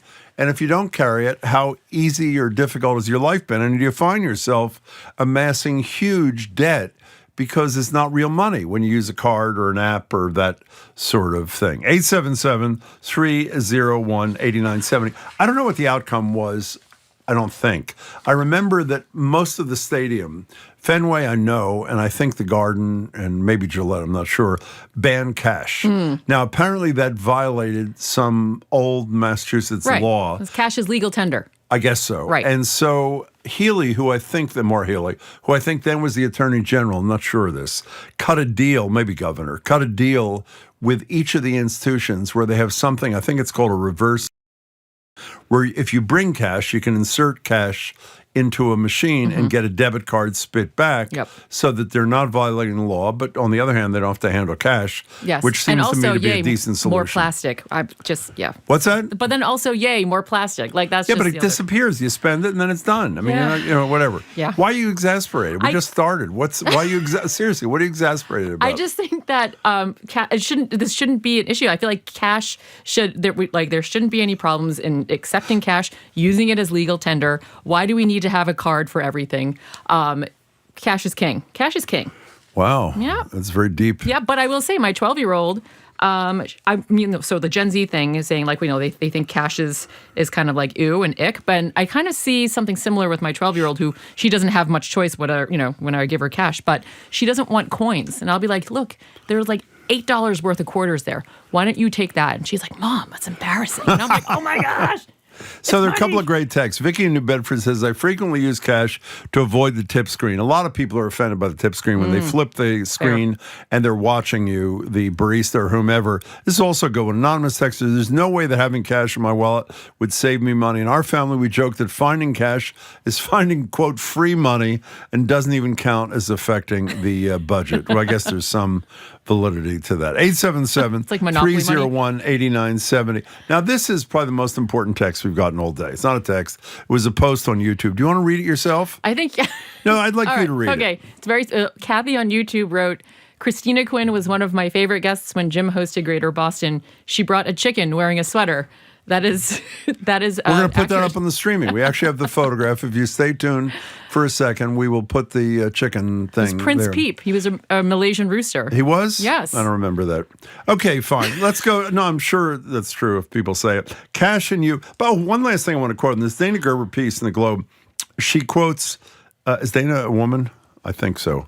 Whatever. Dana Gerber quotes BU's Jay Zagorski, who wrote a book, The Power of Cash While Using Paper Money. I can't read my writing, is good for you in society.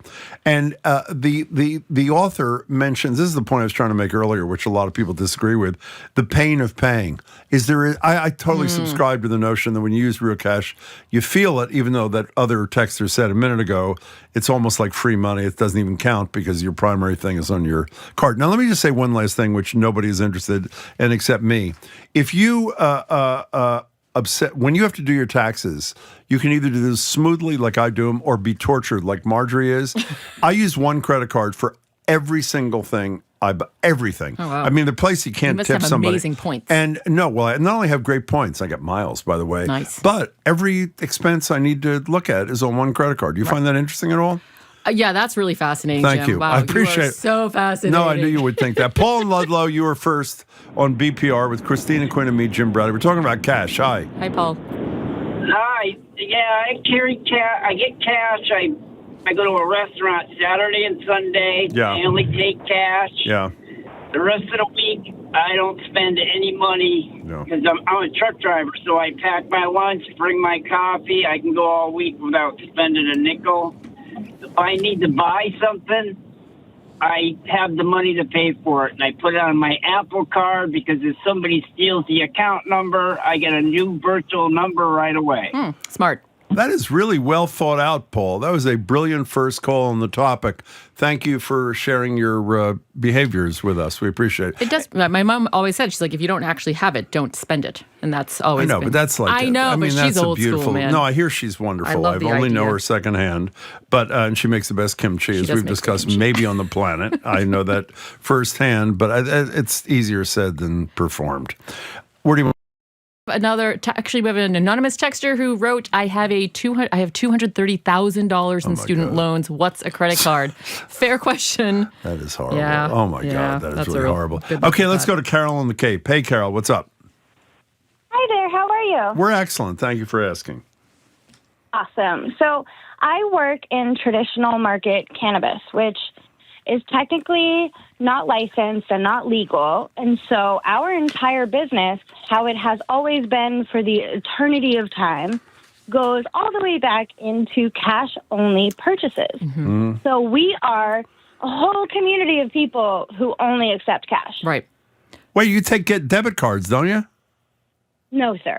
We do not know kind of I was any wrong. of that. Okay, sorry about that. Okay. Right. No, it's cash only. And they have ATMs, I think, in Yeah, they do. some You're of right. the You're right, yeah. dispensaries, right? So When what I say conclusion do you traditional draw? market cannabis, I mean what you guys would call black market. It is not legally licensed by the state. We are not dispensaries. We are not those kind of farms. It's groups of small farmers who work specifically to give our customers their products, but they are not licensed by the state. So because of that, it is a cash-only market. Oh, so you're like a drug dealer. Well, I mean that in the nicest way. I mean, that is sort of. I'm not offended. I'm not Okay, offended. I knew you wouldn't be. But I That's do what wonder about the cash. I mean, where does it all go? No, but seriously, let me get my pen. No. Respectfully, wherever it needs to go. Wherever it needs to go is where it goes. And, there are other ways to make those things happen. But when you're a small farmer and you're trying to just help your neighbors and your friends and whatever, small market, very small market. We're talking about farmers market, but only for cannabis. Right. So these things aren't licensed because our state is not quite caught up. And until they do, right now, this is the only way our market can work. So there are markets in the state, which aren't even just cannabis. Like we do other kinds of produce and stuff like that. It's all cash, like Got farmers it. market, but we don't use. Right. Yeah. We got we it. don't It must use be things in inconvenient, that though. same That way. must be inconvenient.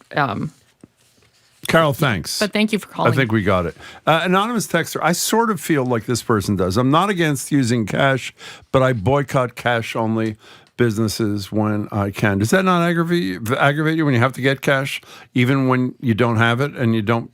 No,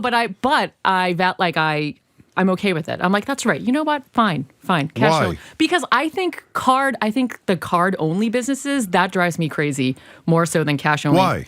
Because it's just kind of like there's something elitist about it, about having like, we don't take cash here. Remember, like Sweet Green, like no cash, we don't take cash, and it's kind of Sweet like Green, the salad place, doesn't take cash? for like the longest time. I would think. Do that they now? I don't know. I haven't. Wow. Been. But like the thing is that I just think there's something about it where like if you actually have cash, this is legal tender. You should take it. It should be accepted. So wherever you go. think it was horrible that Trump got rid of the penny, I assume? No, that I was actually pretty okay. You with. were? Okay, Yeah. fine. Yeah. Okay, by the way, anonymous texter, Christina has such an amazing smile. Oh, I don't think thanks. we were talking about that, frankly, but I guess that's okay. Angel in Walpole, you're next. Hi. Hey, Jim, how are you? It's Angel Oh from my Walpole. God, where have you been? Really? Where have you been? I've been running from ICE. That's what I've been doing. Oh, jeez. Are you really okay? We miss you. We haven't talked to you in ages. How are you? I know. You finally got rid of Marjorie, huh? Angel, she's going to be really sorry she missed you. Angel's one of our favorite callers for years and years and years. He's a wonderful guy. What's up today, Angel? Listen, I go all the way back with that cash thing. I'm old school. So I give you a chicken, you give me a goat. That's how I roll. That's how I roll. You know, we call it trueque. Trueque. That's what we call it in Spanish. Trueque. Yeah. So livestock is legal tender. Well, yeah. So you're a cash guy. You know? You're a cash guy? Yeah. I am a cash guy. But you know what? I'm with what is the name of the lady? Christina. I'm sorry. Christina. Hi. Yes. Christina. I'm with Christina. You know, you go to those places that they tell you credit card only. What? Yeah. You know, I feel kind of discriminated against. Yeah. When that happens. Hey, Angel, do me a favor. Call in soon when Marjorie's here, because I know she misses you too. Tomorrow. Call tomorrow. She'll be in tomorrow. I want to make sure that she's in good stand. You know, she's fine. She's taking a day off. Angel, it's great to hear your voice. Thanks for calling. Thanks for calling. 877-301-8970. An anonymous texter says, I was promised a picture of a chicken, but never got it. Classic Jim, fake promise. Where is the chicken picture? Are we going to get this, or we are? It doesn't exist. Okay. It does exist, but we promised it and we're not delivering it. It happened, I swear. Okay, it did. The other thing, one of the other great segments, what was the thing where you brought different things where I was supposed to identify the smell? You were supposed to identify smell. And I got every single one wrong. Every single thing wrong. And the things that you listed were just so bizarre. It was, I think, some sort of citrus fruit, and you're like, "Is that chalk?" And I'm like, "What is wrong with you?" What was the point of that, though? The point of it was, you did a lot of science-related stuff. Yeah, so this was on Greater Boston, Jim's TV show. Yes, and so a lot of part of the reporting, and that specific part had to do with the fact how your sense of smell is an indicator for one's cognitive performance, right? And if you don't really have, if you're losing your sense of smell, it could be connected to cognitive decline. So maybe. What I'm trying to say here, Jim, is that all I'm saying is that citrus and chalk don't smell. Okay, fine. Or in the words of Donald Trump, I aced it. I got the highest scores ever. And the chicken is ready. Here's the chicken. Can you explain? Those are Christina's hands. Yes, those are my hands. Why was the chicken on my show again? Okay, so the Malaysian rooster. He's from Malaysia, so first of all he's quite small, and he wasn't from these parts, and he wasn't used to the winters here in New England. He was over on the estate. I can't remember the name of the estate over in Milton. But the lovely old women who lived across the street, literally across the road at the retirement senior living facility there, made sweaters for him. But it was, there's a lot of trial and error. Yeah. And so they had so many sweaters because he's much smaller than your average chicken. And so you had all of these chickens at one point just wearing sweaters. But he's the crown prince. His name is Prince Peep. He's no longer with us. Talking about cognitive decline. By the way, Jamie says the chicken with the sweater is what set the precedent for our colleague Nicole bringing an alpaca into the studio. So that started a lot of really important things for our show. Philip in Boston, you're on with Christina Quinn and me, Jim Browdy. Hey, we're talking about cash. Hey, thank you for having me. So I usually carry cash to pay for tips to the waitstaff because I know that if you do credit, it gets reported on their taxes, so it's one less thing to report. And then also those hole-in-the-wall places is cash only. Yep. So, yeah. No, well, also, I thought what you were going to say, don't you worry sometimes that if you're at a restaurant where you don't know the people, that maybe they don't even get all of the tip if it's included on the credit card? I do. Not from reputable types. I get that too, but all I know is once I do cash, I know that, even though they might not get it all or they pool all their tips, at least, I'm contributing that, it's one of the things for them to report on, Philip, that's excellent. Philip, our lead producer, made a wonderful point. So far in this segment, we've had a drug dealer call in and someone advocating tax fraud. That'd be you. Thank you very much. Thank you for that. We appreciate it. Philip, that was an excellent call. 877-301-80. By the way, on the screen, it's you and the picture of the streaming. That's great. That was really Makes me sweet. Really happy. That really was sweet. Roger in North Providence. Hey. Hey, how's it going, Jim and Christina? Hello. Good. Thank you. So many years ago, I was in a deep financial crisis, with owing back taxes to the feds and the state, as well as losing a house, turning my house back to the bank. And I ended up having to take my payroll check, go to Walmart, pay $5, and was cash only for almost 18 months. Oh, wow. Man. Because a bank would not, if the bank deposited my money, one of those other organizations would have politely scooped it out, and I would end up with zero. Yeah. So, and it made me realize where I was wasting money. Oh, right, yeah. So So it's like another takeaway. How you doing now, Roger? Let's see. I have, there's enough money in my savings or my 401 account. I'm doing great. I've been sober 15 years. Congratulations. That's great. And, life is good. We're really glad to hear from you, Roger. That's exactly what we needed, Roger. That was great. Thank you. Now, also another text having nothing to do with our show. Nothing to do with our topic. Denise in South Dennis says, speaking of Marjorie, we went to Ryan Landry's fabulous show last night. By the way, the whole BPR team is going Thursday night. Marjorie gets a great line in a gym. Well, we discuss this with Ryan all the time. Every year that Ryan is kind enough to include our puppets in the Gold Dust Orphans Christmas show, Marjorie either executes me or has me executed. And apparently she does it again. It's therapeutic, Yeah. Where do you want to go? Well, we actually, this is pretty funny. We've heard from Valerie from Newport, Rhode Island. I don't like Cash. He's the most incompetent FBI director we've ever had. That's with a K. That's pretty clever. And that caller's from Rhode Island. That's actually quite good. Tyler in Roslindale, what's up? Hey, how's it going, guys? Excellent. I just wanted to make a quick point before my main point, but I think a lot of it has to do with the small businesses and the credit card transaction fees are so expensive. That's a great point. Versus the larger chains. The larger chains, it's cheaper to pay the credit card transaction fees than to pay and trust employees to count cash all the time. We should have made that point. That's huge. And by the way, American Express, the reason some small businesses will take certain cards but not Amex is because Amex charges apparently the highest fee. That's a huge... Go ahead, Tyler. So my main point, though, is my in-laws are from kind of like backwoods Brooklyn, New York. It's not near any of the subway. But everything is cash down there. Auto mechanic, contractors come to your house, restaurants, and it's all kind of under the table. Like, here's cash. It's considered a courteous thing to do, and I'm guessing a lot of it has to do with the law and order tax fraud. Right. But I'm guessing you get a better deal, right? If you say what if I pay with cash, right? And then you can. A lot of places do that. Small businesses, yeah. Tyler, two excellent points. Thank you.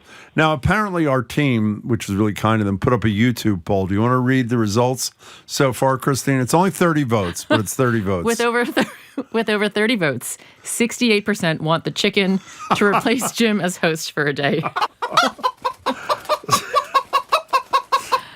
Foul. Oh, very nicely done. Thank you. Appreciate it. Parker on the road. Hello there. Hi, how are you? I think we're quite well. Love you guys. Thanks. So I had two comments. Please. One is we were just in Sweden, which is a cash-only country. It is? And it was great to travel without having to exchange our money. Wait, it's cash only or credit card only? Going to a bank. It's credit card only. Oh, credit card only. Go. Yeah. Everything. Yeah. So that's really convenient. Yeah. So that was super convenient. But I do have to say with the younger generation that, like my son, they have online only banking. Mm-hmm. There's no brick and mortar. Yeah. So when they get cash and a birthday card, they're always scrambling to try and spend it or find someone to take it and then Venmo them money. Yeah, cash it's much harder to use. Hey, Parker, I wasn't going to get into this, but if someone is low income in Sweden, you were in? Is that what you're talking about, Sweden?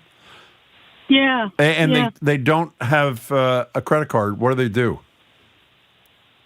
I do not know. Oh. Unfortunately, I don't know the answer to that. but I don't know. I have to There say, must be some I hate to be crass. I'm with you. I'd Yeah. find that pretty appealing. Parker, thank you for the story. Now, Maddie, who is the director of the show, has replaced my image on the stream with the chicken. So if you're watching He on has YouTube, a name. It's Prince Peep. Prince Peep.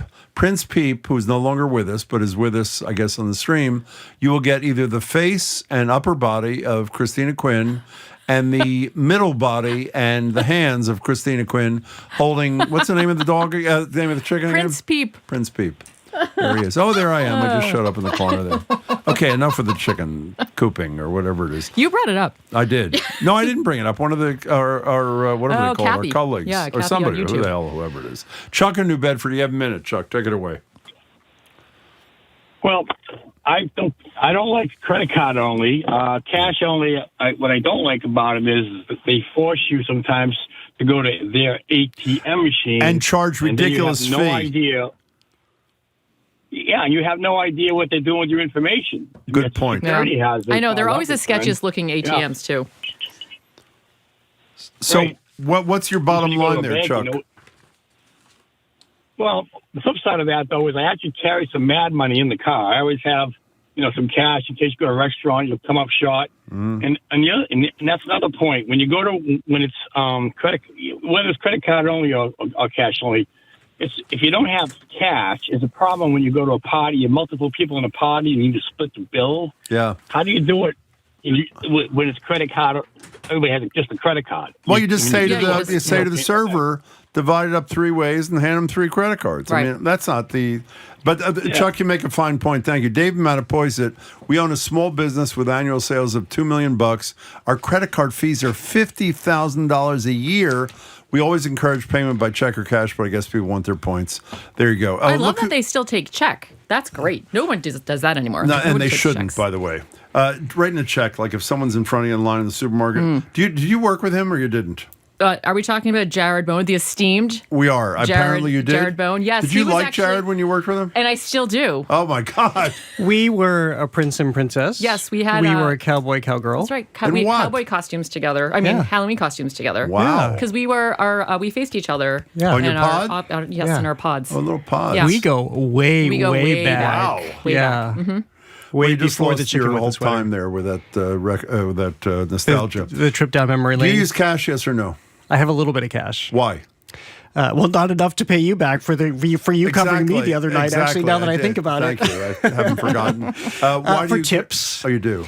And to buy to get $1 billion, like I thought I was going to do the other day when I bought the mega whatever it was. I bought Powerball. Yep. Saturday and Monday. I bought them. Oh, Yeah. today's Monday. I bought Today's- them Saturday. so I can and still win. Last week. It's one point.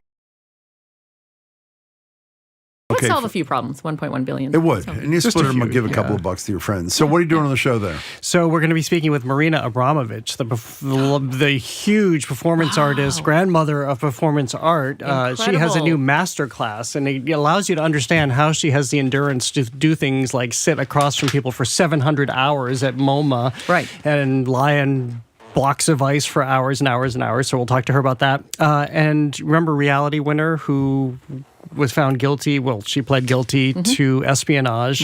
There's a new play. It's called Is This a Room? We will talk about that, which is all just taken from her FBI transcripts. Is pretty riveting. That's really cool. And then we'll talk about Rob Reiner, which is how horrible is this story? I was telling Jim that like so many of his films, they were like formative films for me growing up. You know, I mean, like Princess Bride. You know, when Harry Met Sally, like all of these movies. Misery, you forget Misery. I did forget about Remember? Oh, I did He too, didn't get out of actually. the cock-a-doodie car. I could recite so many lines from that film. So before you go, you do Katharine Hepburn. I'm not asking you to do it now. She does Jimmy Stewart. I Go heard ahead. that. Zuzu's Petals. Thank you very much. Pretty good, yeah. Jerry, All right, we'll be look, I gotta listening 2 o'clock on whatever the thing is here. In 30 seconds, I didn't give you enough time. Try this fabulous podcast on Washington Post. Thank you. What's the deal? Yes, try this. I mean, we're basically trying to solve all the problems that you have control over. If you are looking for quick, practical advice that is research and science-backed, we've got you, whether it's on gut health, brain health, how to be a better altruist. If you believe me, there's actually science behind that. Give us a listen. Every episode is between 6 minutes and 20 minutes. We basically get to brass tacks and you, at the end of every episode, you have your marching orders, you know what to do, and then you might actually find that life is a little bit more manageable. And you learn a lot, and it's really fun. Try this. Washington Post, hosted by Christina Quinn. Christina will be back on Thursday to co-host with Marjorie. I'm off on Thursday. She and I are both back tomorrow. That'd be Marjorie Egan. The John King will join us, Trenny Casey, Corby Comer, and the lawyer, Masa Khanbabi, the lawyer for Tufts student Rumesa Ozturk, will be with us, plus Mayor Wu. Mayor Wu taking our questions and yours from 1 to 2. Our crew is Zoe Matthews, Aidan Connolly, Nicole Garcia, Hannah Lawes, Matty Geyer ran our chicken YouTube stream today. Engineer John McClaw Parker. Executive producer, thank you, is Jamie Bologna. Stay tuned to The Culture Show with the very same Jared Bowen starting immediately after us. I am Jim Browdy. I'm Christina Quinn. You did that very well. You were wonderful, by the way. It was really a Thank joy you. This to was do a lot this. of fun. Thank you for having me. She'll be back Thursday, as I say. Have a great afternoon, and please tune in again tomorrow.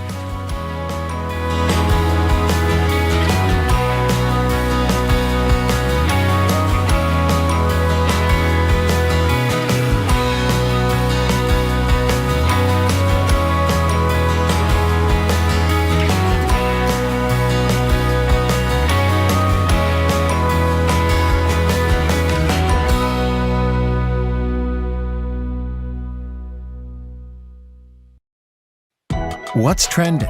What's interesting? What's going on around town? We're talking all things arts and culture on The Culture Show, next on GBH 89.7.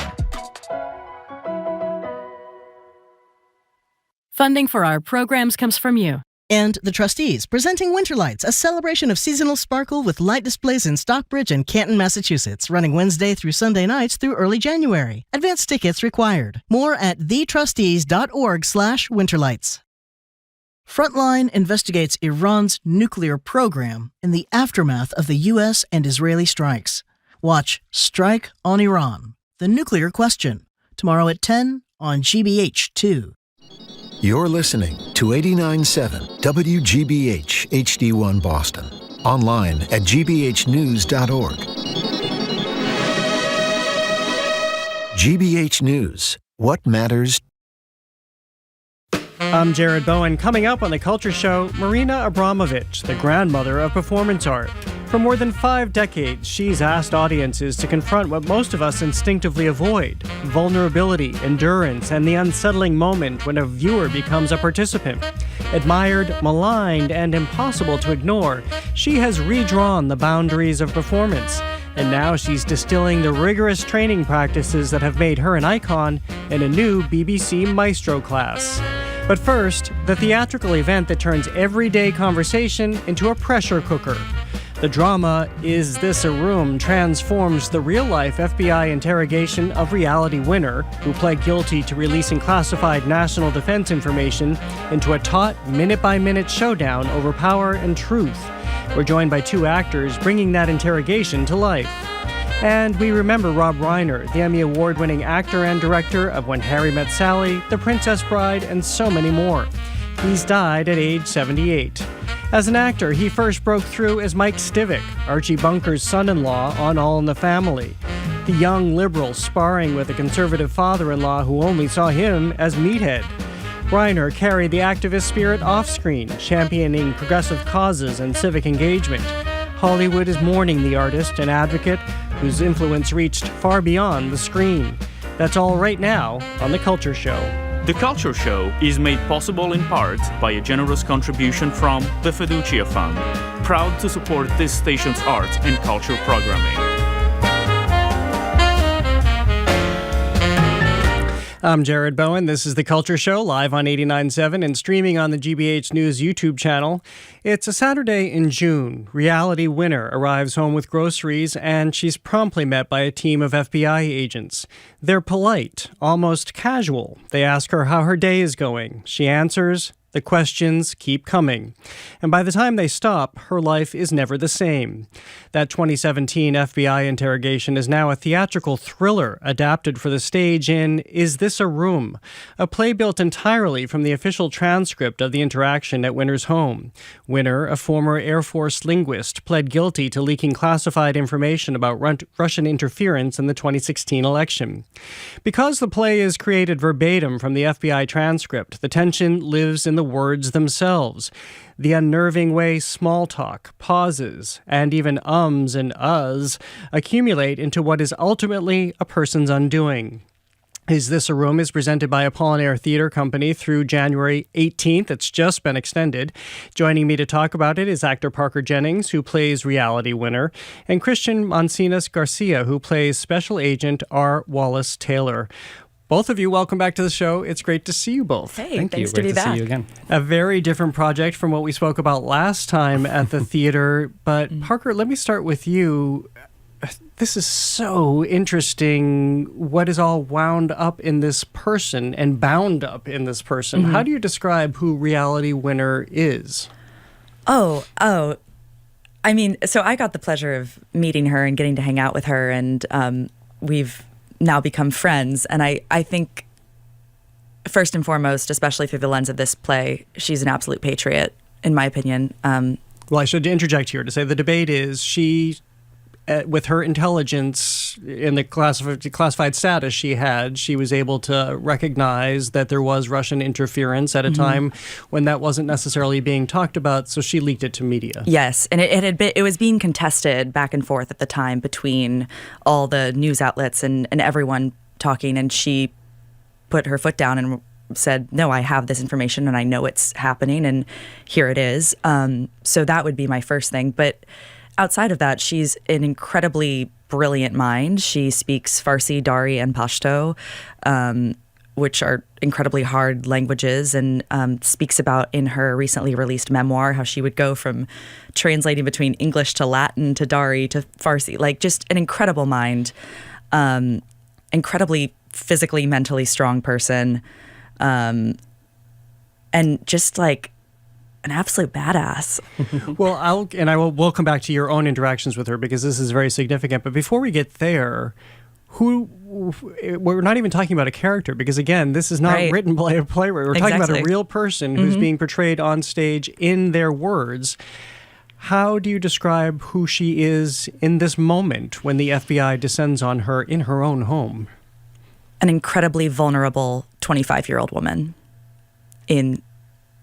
Yeah, I mean, I think that's it. And I think that's what a lot of the play, for me, rides on. Because, you know, we have this larger political question, this overarching, did she leak, did she not, and trying to get her to confess. But I think something that's fascinating to me about the piece is that there's also this idea of she's a 25-year-old woman, just got home from the grocery store, is planning to go on a date later. She's dressed for a date. She had just gone to the gym and then the store. Like, there's no preparation for her, and she's physically exposed. She's now cornered, and she ends up in a room with these two strange men with guns, and there is this whole level of, I mean, she is put in the most vulnerable position of her life, and then there's all these gender power dynamics happening at the same time, which I think just adds to that vulnerability. Well, Christian, let me bring you in here. Here you are playing one of the FBI agents. As you've gotten into the mind of this agent, how do you see it unfolding from his point of view? Great question. So that's a thing that we talked about a lot. Brooks Reeves, who's playing the other special agent in charge of the investigation, and myself. I think that these men, when they get to Reality's home and they start the interrogation, in their mind, she's a traitor. That for two men of their background, which I think they both have military background, treason against the United States is a very, very high crime, right? So they are in this back and forth with Reality where they are trying to make her feel comfortable enough to disclose everything, but at the same time, inside, they are very much angry at her and want her to fall down. And that is a very interesting dance that we keep of trying to be the other agent's character is a little bit more of a paternal figure. My character tries to connect more in a kind of like a we're going to be pals kind of way. So that dance of trying to make her feel comfortable while at the same time being very, very aware of the crime that she committed and very angry about it is very interesting. We're talking about the play Is This a Room, presented by Apollinaire Theatre Company, extended through January 18th. I'm speaking with actor Parker Jennings, who plays Reality Winner, and Christian Mancinas Garcia, who plays Special Agent R. Wallace Taylor. Well, again, this is so weird probably for you to talk about, for me to ask about. I keep defaulting to characters, but let's talk about this construct. This doesn't happen very often in the theater, where it is the transcript. There is, as I understand it, no adaptation happening here. Nope. Why does an FBI transcript work as theater? So, to use Tina Satter's very minced words in here, but she's one who ultimately brought it to the stage. Yes, and directed the original Broadway production. This transcript was originally released at a time in Reality's trial. After she had confessed, it was released by the FBI to embarrass her. It was meant to make her look bad. And Tina saw it and said, no, this woman is afraid. This is a woman that you've cornered. This is survival. And I think that's why it works as theater, because you have this undercurrent that's never said of all these mental games that both the agents and Reality are playing the entire time. And it is fascinating how it works as theater, because the first time I read the script, I did not think that. I was very ignorant to the case, but also I was confused on how it would work. But when our director, Daniel Fatoujak, said, no, think of it as a thriller, that's where it starts to become interesting, at least for me as a theatrical piece. Well, I had the experience. So I read the script this morning, and also being mindful that wherever this has been staged, it's gotten really great reviews. People have described it as a thriller, and I think it taught me to read this differently. Mm-hmm. So you know that you have very intelligent people here. Reality Winner, as you've established, incredibly intelligent person. FBI, you don't become an FBI agent without being an incredibly intelligent person. So Christian, what do you see in this dynamic, and how, and we know it's constructed, but how this conversation is constructed on the part of the FBI agents? I think it's a very interesting question that you ask about how this works on the stage when it's actually just the actual words of real people. And it's because, in a sense, the FBI agents are performing for Reality. From the moment they get to her house and start the questioning, they are putting up a performance for her. Like I said, a performance of, I'm trying to make you feel comfortable so that you tell me what you did.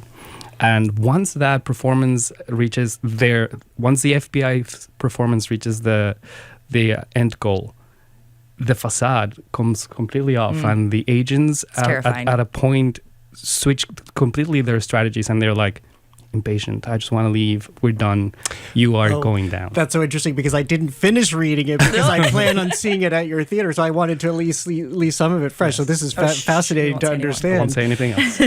well, what do you learn about law enforcement and how the psychology that also comes into this, in terms of coaxing something out of someone, but also someone who's smart enough that they know that they're being that the information is being plied out of them? I mean, we're both, Reality and the agents, I think, are both performing. And I mentioned previously, Reality just released her memoir called I Am Not Your Enemy.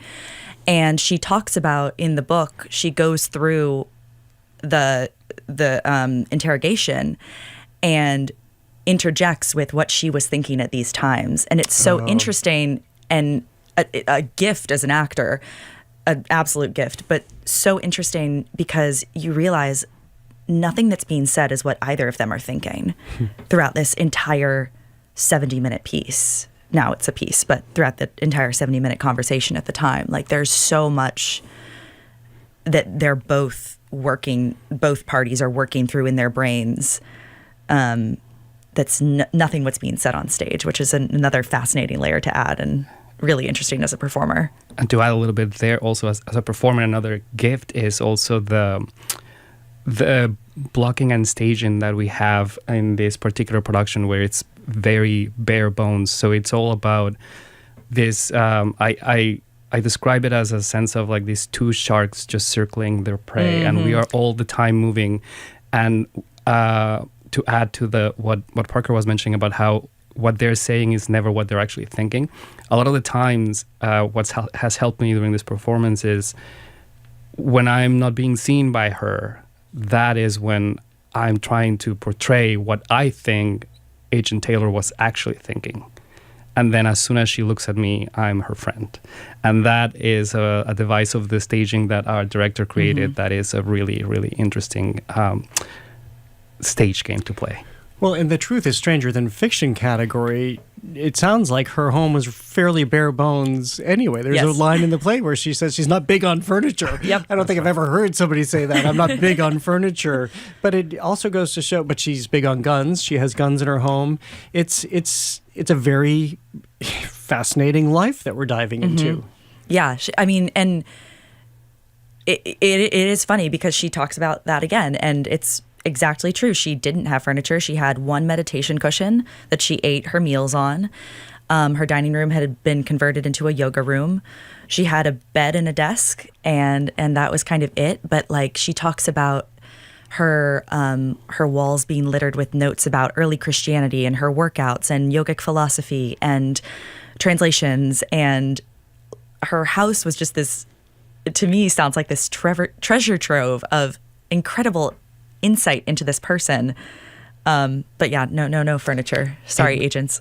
It makes me think of an ascetic monk in a way. I feel like that's what the vibe of reality's life at that moment I can pick up from what we've read about her. Is a very smart person that doesn't need a lot of the luxuries of life as long as she has her mind. Yeah, she's sustained by that, clearly. Well, Parker, I have not forgotten the fact that you met her and have interacted with her sort of, as I understand it, in a bit of an ongoing way. She has not seen this play, as I understand it. She's not really looked at any coverage. It was also adapted into a film. And yet, how did this come to be that she opened herself up to you? I'm very grateful for that, first of all. So I went to actually see her at the Boston Public Library when she was speaking on a panel during the book festival called The Courage of Our Convictions. And she was joined by 2 other authors on stage. And there was time for questions. And I, of course, sat in the front row with my very supportive partner. And I asked her a question. And I said, like, I know that this is tough for you, or I'm sure it is, and that you've got no say up until right now into how you are portrayed on screen. There's multiple movies or on stage. How do you want to be portrayed on stage, especially in this moment?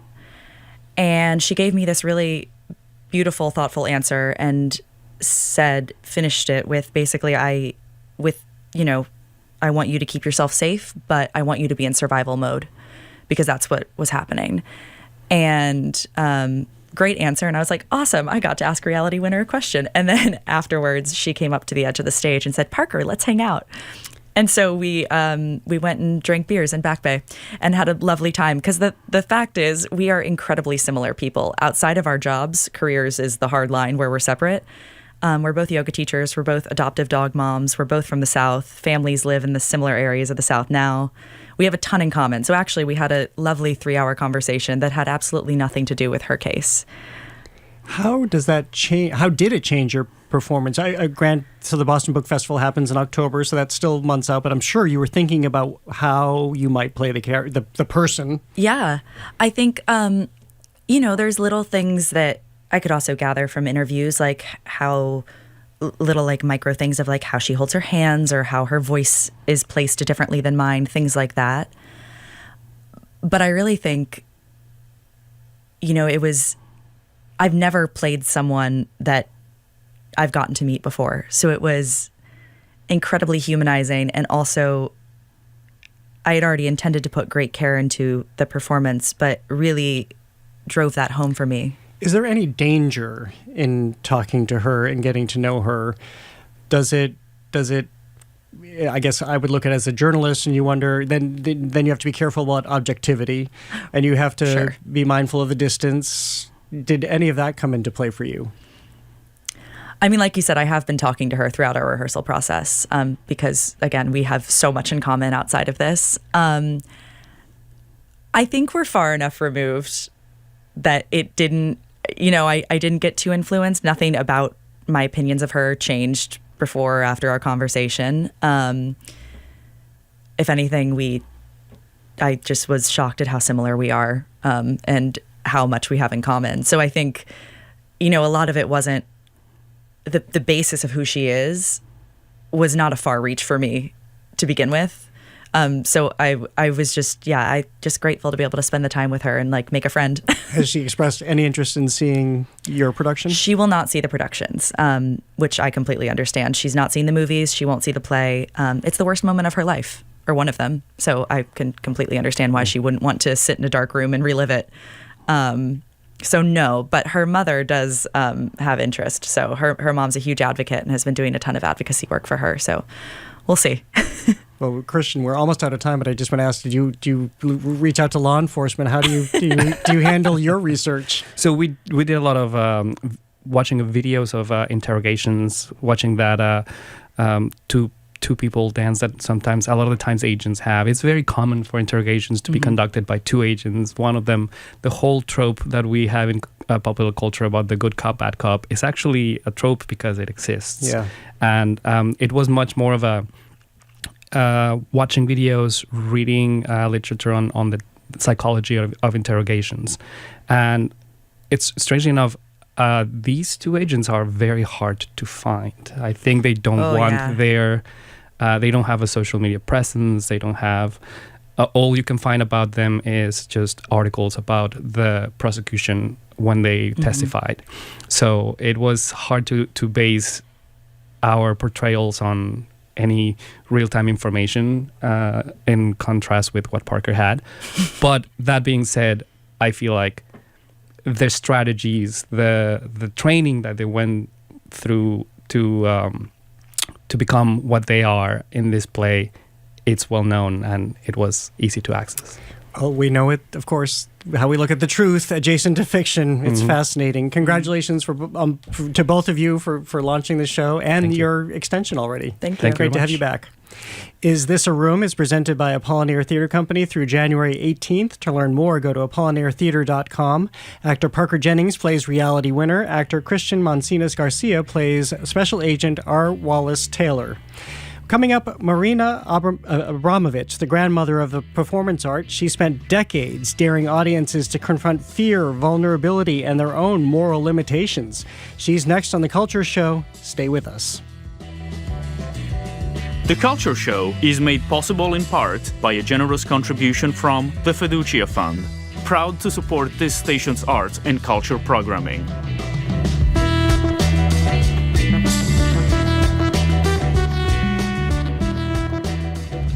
I'm Arun Rolfe. Coming up on GBH's All Things Considered, protesters are demonstrating outside Boston's South Bay jail after the death of an inmate last week. A green card holder from Chelsea is suing ICE over alleged brutality during a detention. And for Music Monday, Patricia Brennan talks about making music based on the architecture of the cosmos for her new album, Of the Near and Far. Those stories and all the day's news starting at 4 on GBH 89.7. Funding for our programs comes from you and Xfinity, delivering smart Wi-Fi, mobile, home security, and entertainment to help power a connected life. Learn more at Xfinity.com. Xfinity. Imagine that. And Boston Ski and Tennis, helping families stay active and outdoors this winter, offering a range of winter sport products and services with locations in Newton and Westboro or online at bostonskiandtennis.com. And the Boston Globe Foundation, dedicated to serving nearly 30,000 local children each holiday season with Globe Santa, delivering books and toys to children in need. Learn more at globesanta.org. This is Oedipus. It's that time of year again. We put the world behind us and we celebrate with those that are important to us with song. Christmas Eve with Oedipus. The tradition continues on GBH 89.7.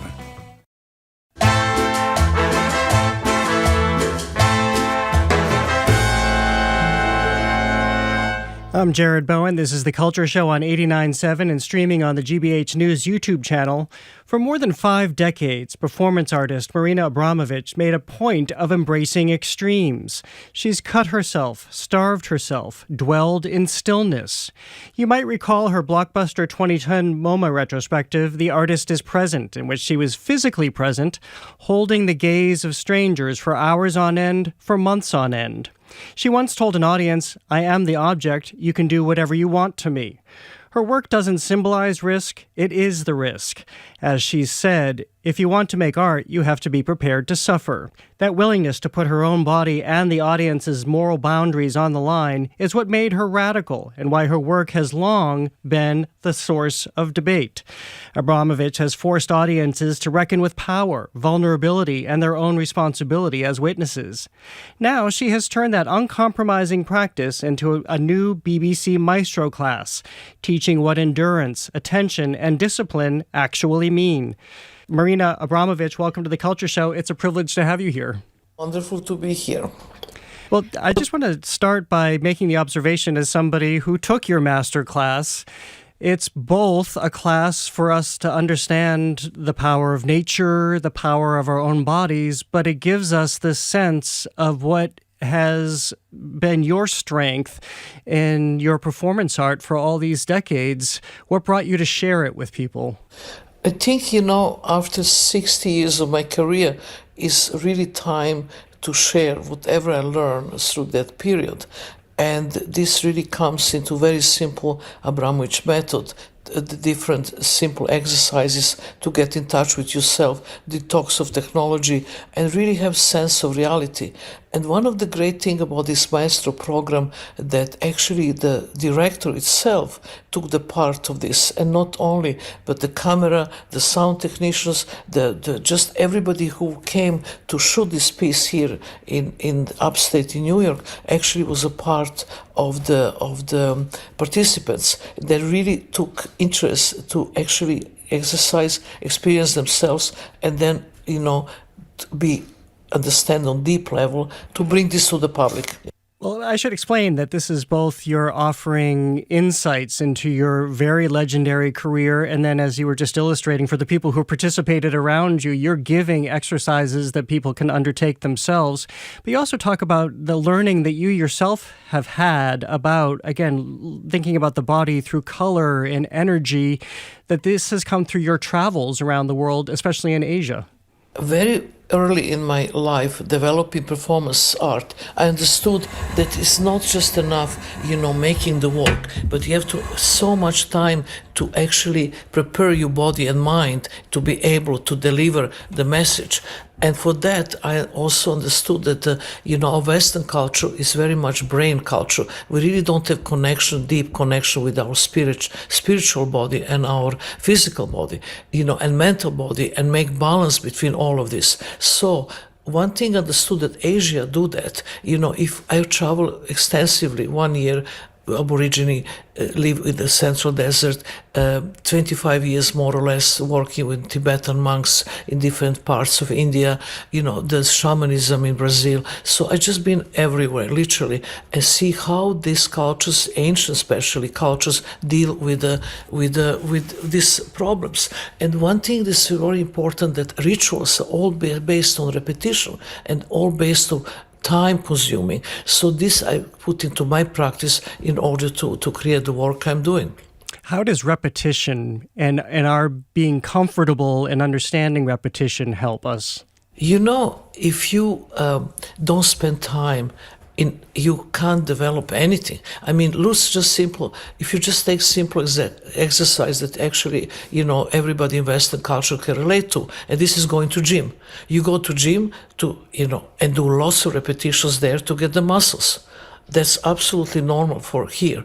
But what about doing repetition for actually creating the kind of spiritual understanding, opening consciousness, and creating balance in your body in a completely different way without gaining muscles? This is something I like to address. Well, I think, as I said at the outset, this helps us to understand so much of what you have done. Could you describe what what the rigorous training is for you whenever you're engaging in a performance piece or something really monumental, like I described what I saw you do and so hundreds of thousands of people saw you do at MoMA, sitting for hours on end, holding the gaze of the person across from you.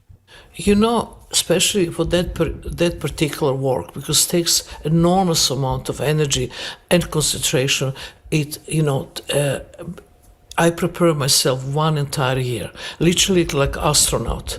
And I also have to tell you that this piece I made when I was 65 years old, not when I was 20, 30, 40, 50, but 65, because I never could make this piece earlier. Not because I didn't have energy. I had much more energy then than I had in 65, but I didn't have this wisdom. I didn't have the concentration of willpower and really determination that I had with 65. But to do that, I have to change my entire metabolism of my body, but only like astronaut basically. I had to eat only by night, drinking enough water and have enough sleep. That during the day, I would not have a problem with the sugar disbalance and go to the bathroom. And this is what I did. And I changed completely metabolism in order to be able to do this piece. And so as you mentioned, that was at age 65. Next year, you'll turn 80. How have you seen or experienced your body changing and your being changing in the last 50 or 15 years? Like everybody else, it's hell, my dear. Hell. You wake up in the morning and you never know which pain you'll get to this morning. Is kind of low back pain or is a shoulder or, whatever. I just replaced my knee. So, which actually is great, I have to say. Medicine really works. And, I'm much more mobile than I used before. But you see restrictions and you really try to actually make the works related to restrictions that, the certain things I could not do, and I'm doing different things, I just, play with the piece called Life and Death of Maria Callas. And that piece was really, in that time, really had the Lyme disease, embolism, was complicated. So what I can do there, I create this character of the Callas ghost, which I'm lying in the bed most of the time. I stand out of the bed, I go to the little table, I take the vase, I break the vase, open the window, and leave the room. And then come back as a ghost. Very simple. I could do this with 103. How much of this do you do in regular practice now, even when you're not, quote unquote, in training for a big performance piece? Essential for me is sleep. I have to sleep 8 hours, no matter what. 8-9 hours, even better. I eat regularly. I exercise in the morning, especially now because of this knee thing that I definitely need physiotherapy exercises. Anytime I have anywhere swimming possibility, I swim. And really, physical body is so important. You have to move all the time. I mean, the moment, you get certain age, if you just sit and look television all day, you are ready to die. And this is what I really try to keep energy going. I just created this enormous piece, Balkan Erotic Epic in Manchester, which I also perform myself. So in a way, I think I will perform till I die. I'll never give up. And that is certainly your hope. You never know, but I'm definitely really very cheerful and optimistic. When you're young, you're so much difficult time. You're unhappy, you're unsatisfied, you're suffering for all kind of stupid reasons. But the more you get older, you really enjoy life so much more because that is there, and you never know how much time you're left till end. But every day is literally a miracle and it's wonderful, and I'm always happy to see the world like a child for the first time every moment when I wake up. If you're just tuning in, I'm speaking with legendary performance artist Marina Abramovich. We're talking about the Marina Abramovich Method, Performance and Presence, her BBC Maestro course, which is now available. And as she just mentioned, her Balkan erotic epic, you can see that in New York next season at the Park Avenue Armory. But let me go back to, you were talking so much about the body here, but your exercises, including one I was particularly struck by about counting rice, is as much about the brain and training the brain as it is the body. Counting rice is one of my favorite exercises. A part of this is opening, closing the door. The two exercises really were really difficult. The whole point is to do something which doesn't have any logic in order to the rational brain collapse, in order that you can open consciousness in a different way. So counting rice is a great example. First, you have to see what is the amount of rice you can pick up. You can have handful, you can have full pot of rice, depends how greedy you are and how much you want to prove yourself. So you put, most of the people are greedy and they take big amount. During the first 10-15 minutes you realize that this is going to take 6, 7, 8 hours. And then you start panicking because you can't deliver and your brain starts, just having these thoughts. You say, why I'm doing this? It's completely stupid. What the rest? I should, do something different. I should stand up. I should do that and that. But if you do that, this is something that you actually break your decision. If you could not count rice, you can't do life too. Because you have to make the first decision how much you can do and then do it to the end, no matter what. And if you decide that, you understand that your nervousness calm down, your breathing become regular, you start really enjoying this process and you enjoy the success of ending, that you promise something to yourself and you finish it. Opening, closing the door, same thing.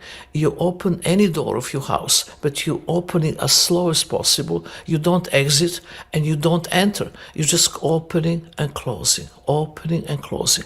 But 3 hours, again, same thing happened. After 15 minutes, you think, I'm complete crazy, why I'm doing this? But then you finish 3 hours and you understand the doors are opening consciousness, opening new space, opening completely new horizon. Something else happened there. The actions who doesn't have any kind of result are the one that really bring the most achievement. Same with the Sufi exercises, very old tradition. They will wake up the practitioners 5 in the morning in the windy autumn and ask them to pick up dry leaves falling in the ground. This is insane action because every time it's a new wind and every time is more dry leaves. So why we are doing that? Exactly for the same reason. Repetition bring the rhythm. Rhythm bring the complete regular breathing. Regular breathing bring that all oxygen in your body is fulfilled. Your brain and consciousness is sharp. Well, let me ask, and for people, so you mentioned slowly opening and closing the door. I'm not sure that I mentioned counting rice is just that, counting the individual grains. You might think it's fast until you learn from your class that no, this demands slowness and it demands the dedication. What do you recognize in who is able to do this and who isn't? And are most people able to slow down to this degree or offer this amount of concentration? Yeah, but now we are facing with this huge problem of technology, my dear, because technology was invented that human beings have more time, but we are addicted human beings. So we are addicted to technology and every free time is absolutely taken away from us.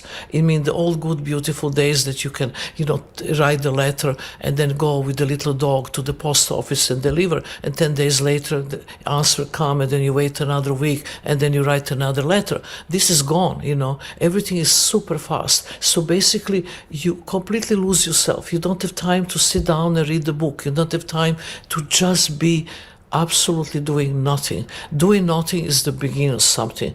People have to learn what means really mindfulness and peace. And that's very simple, what I'm trying to, convey.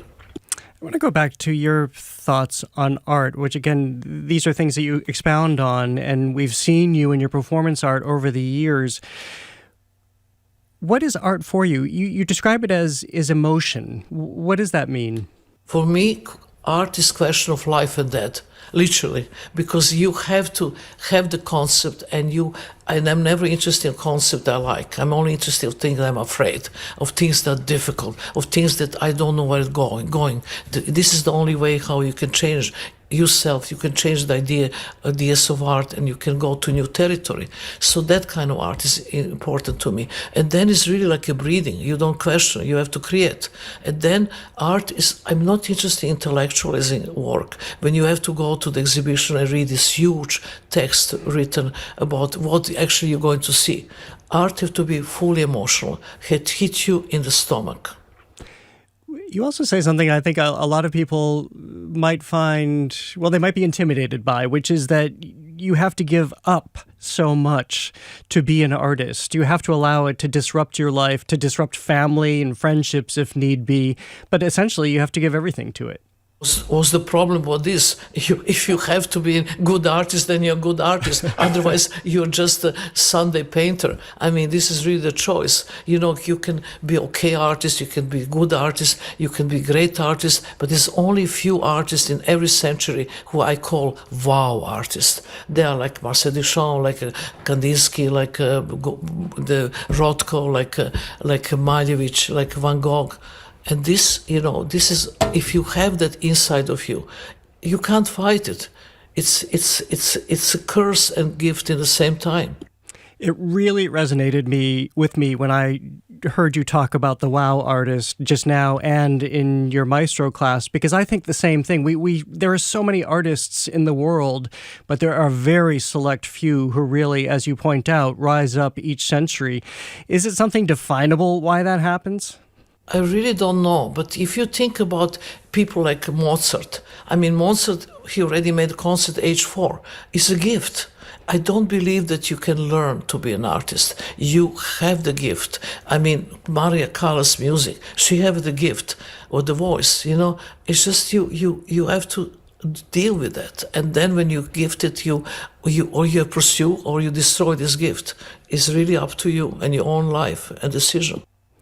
And how did you look at your career as it was unfolding? Did you know what you were working toward, or was it moment by moment? Because you now are basically the picture of performance art the world over. But as you say, it also took many decades to get there in that awareness. You know, it is really incredible to think about career when nobody even think the performance art was any kind of form of art. There was absolutely be the most criticism on the world. And then took me all years and years, I think till MoMA, that actually the performance become the mainstream art. This which I really can see that I contribute a lot into that. I also contribute to bring long duration form of art and reperformance into the structure, that actually some old works can be reperformed in the past and to give the young generation possibility to experience them. So all of this stuff, you know, took me for a long, long time, and each work was difficult and stepped forward. You know, I mean, when I was 50, when I got Golden Lion in Venice, I was thinking my life would change. Nothing changed. I never even sold anything. I had to, you know, teach for over the 30 years in the art schools in order to pay my bills. So it's very hard, and very few people actually don't give up.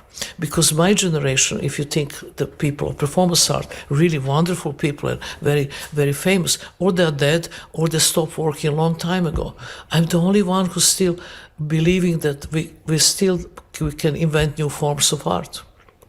I just want to close by asking again about the artist is present, and of course it ties back into what we spent most of this conversation talking about, what gets you to be able to sit in front of someone for hours and hours and hours, 700 hours. Do you remember that time now? What happens after? Of course I remember. This was one of the enormously difficult moments, because every time, you know, you just sit for change for 3 hours without moving to see what happened to you. And then you understand 8 hours and 10 hours on the weekends, and then 3 months like that. You know, the one thing happened really, that actually the work and life become one, because 3 months is life. It's not anymore about performance. Everything become unified. And then, you know, seeing these people in the front of you and understand the pain, the loneliness, the happiness, the love, all of it is in the eyes, because eyes are the really door of the soul. And I restrict them in anything. They can't touch me, they can't talk to me. Only we to do is to sit as long as they want, it's their decision, and have the gaze. I only know when I stand up from this chair, after 715 hours sitting there, I was not the same. I was changed. And this I knew that I need institution to create my own, to preserve, you know, the living form of art, because the performance art is unique. It's a time-based living form of art. You have to be there to experience. And it's so important because of that. And, you know, something you can't touch. It's fully immaterial. And this I knew that I have to continue, and I have to, preserve this form of art forever. Well, Marina Abramovich, we are all the better for it. Thank you so much for your time today. It's such a privilege to have you here. Marina Abramovich is an internationally acclaimed performance artist and a pioneer of the form. She is the recipient of the Golden Lion for Best Artist at the Venice Biennale, and her work has been honored with major retrospectives at MoMA and the Royal Academy of Arts. Her new BBC Maestro course, The Marina Abramovich Method, Performance and Presence, is now available. You can find details and sign up at bbcmaestro.com. Coming up, the Boston Globe TV and pop culture critic Chris Wagner joins us to remember Rob Reiner's legacy on the big screen and small. He's next on The Culture Show. Stay with us.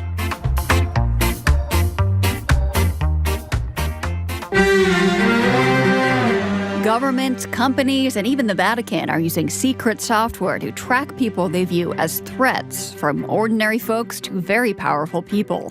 You see heads of state, you see award-winning journalists, you see human rights activists, you see leaders in industry. But why? We search for answers in a series that lifts the lid on surveillance and what it means for all of us. Next time on The World.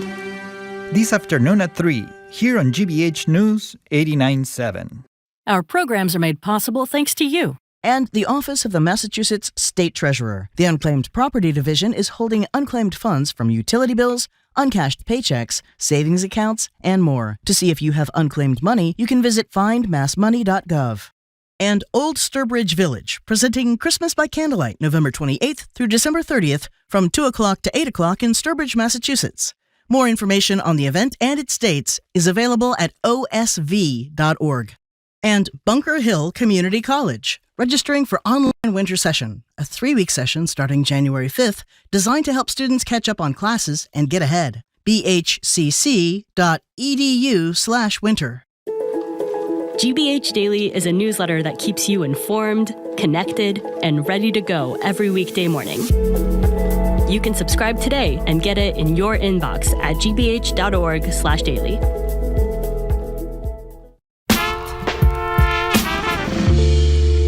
I'm Jared Bowen. This is The Culture Show live on 89.7 and streaming on the GBH News YouTube channel.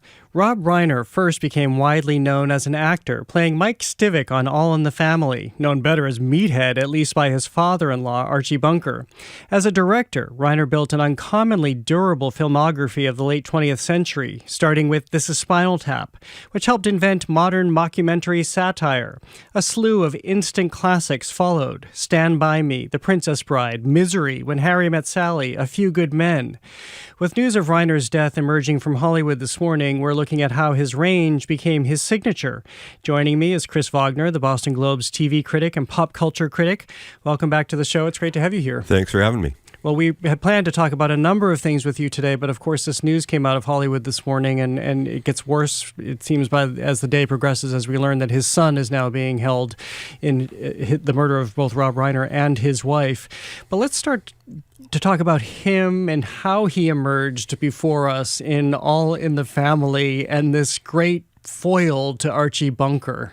Yeah, in many ways, that relationship was the core of that show because Meathead was the, as you say, the foil. He was the counterculture, and Archie's reason for being was to rail against the counterculture, and here he had Meathead in his own home to spar with, and I think that in many ways was the enduring highlight of All in the Family for those years. What was it about what Rob Reiner did with that character that he also didn't make him the annoying foil? He wasn't unlikable. You looked forward to those moments when he would rise up against Archie Bunker. Yeah, he did a couple of things, I think. He went big. I mean, that was not a small, subtle character, but he didn't go buffoonish. And he somehow walked that balance. I mean, that was not a small performance. The Meathead was very much a presence. And also, as you're saying that, I'm realizing a lot of big performances. Carol O'Connor, Sally Struthers, Gene Stapleton, they were all very big performances. Yeah, there's a little scenery chewing going on in All in the Family, which was a great show. Well, let's switch to his directing now, which, of course, his legacy looms really large. Before we talk about that, I had the chance to speak with him in 2014 for Open Studio, my television show, and we were talking about his film And So It Goes, which starred Michael Douglas as a widower and Diane Keaton as his next-door neighbor who helps him out of his shell. And here's Rob Reiner talking about what resonated with him in that story and how it really now sheds light into how he saw stories. I have to find my way into the story. I mean, with And So It Goes, this came out of the press experience we had when we did Bucket List. And everybody asked us what was on our bucket list. And whenever they asked Jack Nicholson, he said, you know, one more great romance. And I thought, oh, that's interesting. I'm now at a point in my life where I'm starting to see how precious things are, and not just intellectually. I internalize knowing that we have a limited amount of time and we have to embrace it as best we can.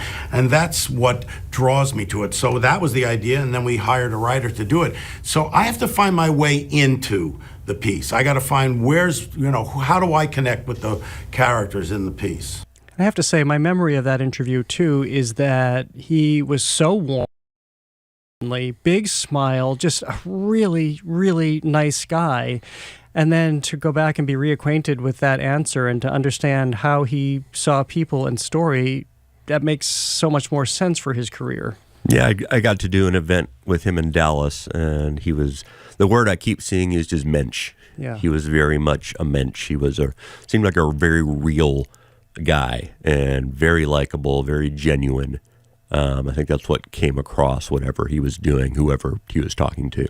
And how do you attribute that, what we're gleaning now, and how he saw films, to what I saw somebody describe today as his golden streak? All of the films I just mentioned that remain firmly embedded in people's lives and certainly in popular culture. Yeah, it's a pretty remarkable run. I was thinking about that. I mean, he made really good entertainment, and he took it seriously. And he kept churning them out. That 80s, 90s run, The Sure Thing. I mean, that's a really good comedy. Princess Bride, Misery. And you mentioned his range. I mean, these are different kinds of films. A Few Good Men, all just very entertaining, extremely competently made Hollywood entertainments. And he didn't swim in his own lane, because he certainly could have, especially if you think of, to go from This Is Spinal Tap to Misery and A Few Good Men, all in a relatively short amount of time.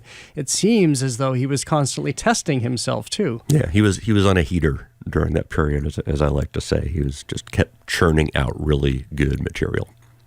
Let's move to some of the writing you have been doing recently. And you noted that, speaking of reflecting life and thinking about life, that there is a lot of television that is dwelling in conspiracy today. We're not talking about news. We're not talking about any of the nonfiction entertainment, but a lot of fiction shows right now. Yeah, it's a subject that's always fascinated me, going back to some of the 70s movies like The Parallax View, All the President's Men, films like that.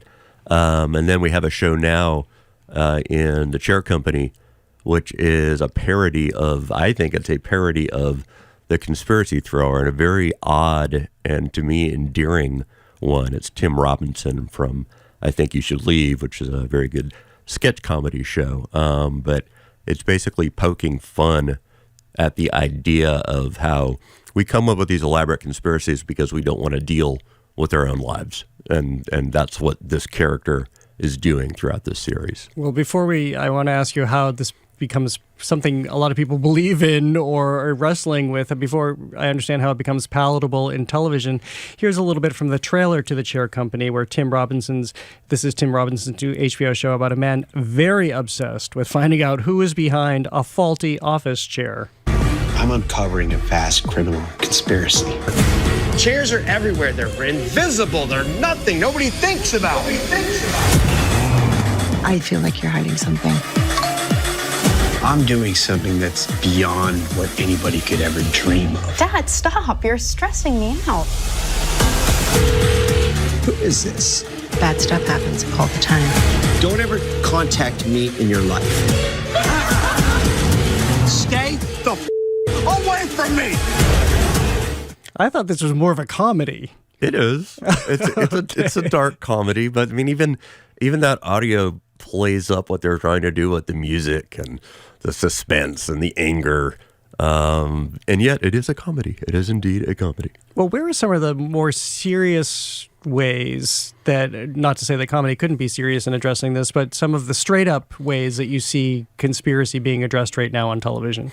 Well, one of the other main work I wrote about in that piece was a movie actually called Begonia, in which these conspiracy theorists kidnap a CEO played by Emma Stone, and they think she's an alien who has been sent to planet Earth to destroy us. And it kind of ends up going all the way through the Looking Glass. And I'm always wary of spoiling things, but maybe they're not all that crazy. Perhaps they have something going here with this idea. And what do you think is, or what is in it for artists, for studios to be investing in projects like these right now that come very close again to the moment? Yeah, I mean, we're in this period where the internet has flamed conspiracy theories to unprecedented heat, if you will, and they spread, and you to strain the metaphor even more like wildfire. And I think it's something that we're thinking about a lot. And, it just seems like, in a way, it seems like low-hanging fruit. But I think the better of these projects, including Begonia and the Chair Company, and to some extent, the new Ethan Hawke show, The Lowdown, are working with these ideas in some really smart ways. Well, he plays a truth historian, as his character describes himself, where, again, we see a man trying to investigate the truth and make sense of his community, also with humor, but there's a lot of truth in that. I just finished watching it, in part because we just had Ethan Hawke on the show, which you can listen to on our podcast. But this is a man who's dancing that line. Yeah, he's piecing it all together, and perhaps he's right. Not going to say. When you bookend, as you started this conversation by saying you're thinking about some of the how conspiracy was dealt with in the 1970s, especially in film, how do you see how each era has dealt with it stylistically? Well, back then, with movies like Alan J. Pakula is one of the filmmakers who really got into this with Parallax v. All the President's Men and Clute. That's sort of his paranoid conspiracy trilogy. But then you have movies like Chinatown and The Conversation. This was in the wake of Watergate and Vietnam and all these horrible assassinations that took place in the 60s. And there was just a massive distrust of authority and institutions and official reports. Those were much darker stories, perhaps for much darker times. All of these times are pretty dark as well. I think we're now later on in the chronology, and these are now reference points almost for the people who are making these stories now. They're looking back at films like that and perhaps tweaking them a little bit and using them as a tradition of sorts. We are speaking with Chris Wagner, the Boston Globe's TV and pop culture critic. I want to make sure we have time for it because we can't not end on a high note for some of the things we've been talking about today. But you recently did a holiday roundup of some of your favorite shows and moments. Tell us about what you landed on. Oh, I landed on a few things, but I think one of the ones that I really realized I couldn't get out of my head was The Year Without a Santa Claus, in which Mickey Rooney plays Santa Claus. But to me, the highlight is the Heat Miser, Snow Miser song combination, which is really just kind of like great show tunes set to some really strange storytelling and stop motion animation. Rankin and Bass, of course, Rudolph the Red-Nosed Reindeer, all kinds of great TV specials and shows from our childhood. And I just realized those songs had never left my brain somehow. Well, I don't know that we have the song. Well, we have a little bit of the song here. Before we go back to why this one didn't quite rise up to the ranks of Frosty and Rudolph, here's a little bit from The Year Without a Santa Claus, when an incognito Santa sings about his belief in Santa Claus to a young child, questioning his own belief. I believe in Santa Claus like I believe in love. I believe in Santa Claus and everything he does. There's no question in my mind that he does exist. Just like love, I know he's there, waiting to be missed. So why didn't this rise up like Rudolph did? Because I also really enjoyed watching this when I was a kid. As you say, it's the same stop motion. It's the same looking at Christmas, but didn't quite nail it. There's something iconic about Rudolph, I think, and Frosty. And here we have this sort of abstract story about what life would be like if Santa Claus didn't exist. I mean, can you imagine if Santa Claus didn't exist, what that would be like in life? It would be horrible. It would be horrible. So yeah, I think this is perhaps a little bit stranger, but I think the music is just so spot on. And before we go, you have a great television recommendation for us outside of the holidays. And by the way, The Year Without a Santa Claus is available on Amazon Prime. But in the few seconds we have left, what's your TV recommendation of what to watch right now? There's a lot of good stuff from the past month or so. Pluribus is very interesting on Apple TV.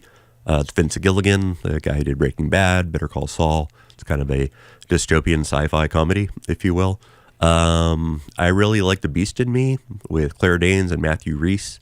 Those are just two of the best TV actors I think we've ever seen. I just finished that myself, and I know it made, which was just posted, your list of the top 10, the top 11 shows. Yes, top 11. It goes to 11. Rest in peace, Rob Reiner. Well, thank you, as always. Thank you so much for being here. Thank you. Chris Wagner is the Boston Globe's TV and pop culture critic. And thank you for listening to another edition of The Culture Show. Tune in tomorrow for Nadia Tolokonnikova, the founding member of Pussy Riot, on her new book, Police State. The Culture Show crew is Max Chow-Gillette, Kate Dellis, and Chelsea Mers. Today's engineer is Dave Goodman. Thanks to Maddie Geyer for producing our YouTube stream. I'm Jared Bowen. Have a great day. The Culture Show is made possible in part by a generous contribution from the Fiducia Fund, proud to support this station's arts and culture programming. Spend your afternoon with us. Stay with us for GBH's All Things Considered at 4 and Marketplace at 6:30. But first, the world. A global view of today's headlines from the World Newsroom. Right here on GBH 89.7.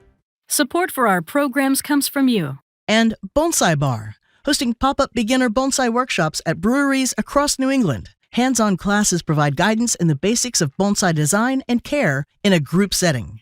More at bonsaibar.com. Celebrate the magic of the season with the Tabernacle Choir Christmas Special, featuring Broadway star Ruthie Ann Miles and iconic actor Dennis Haysbert. Watch Hope of the Season, Christmas with the Tabernacle Choir, tonight at 8 on GBH2. I'm Jane Alpers, chair of GBH's Beacon Circle. Now, more than ever before, it's listeners like you that make up GBH's most important source of funding. When you join our Beacon Circle with a gift of $2,400 or more, you're strengthening the future of this station and helping drive essential programming and innovation that impacts our community. Learn more about the Beacon Circle and how you can get involved at this pivotal time at gbh.org/Beacon Circle. You're listening to 89.7 WGBH HD1 Boston. Online at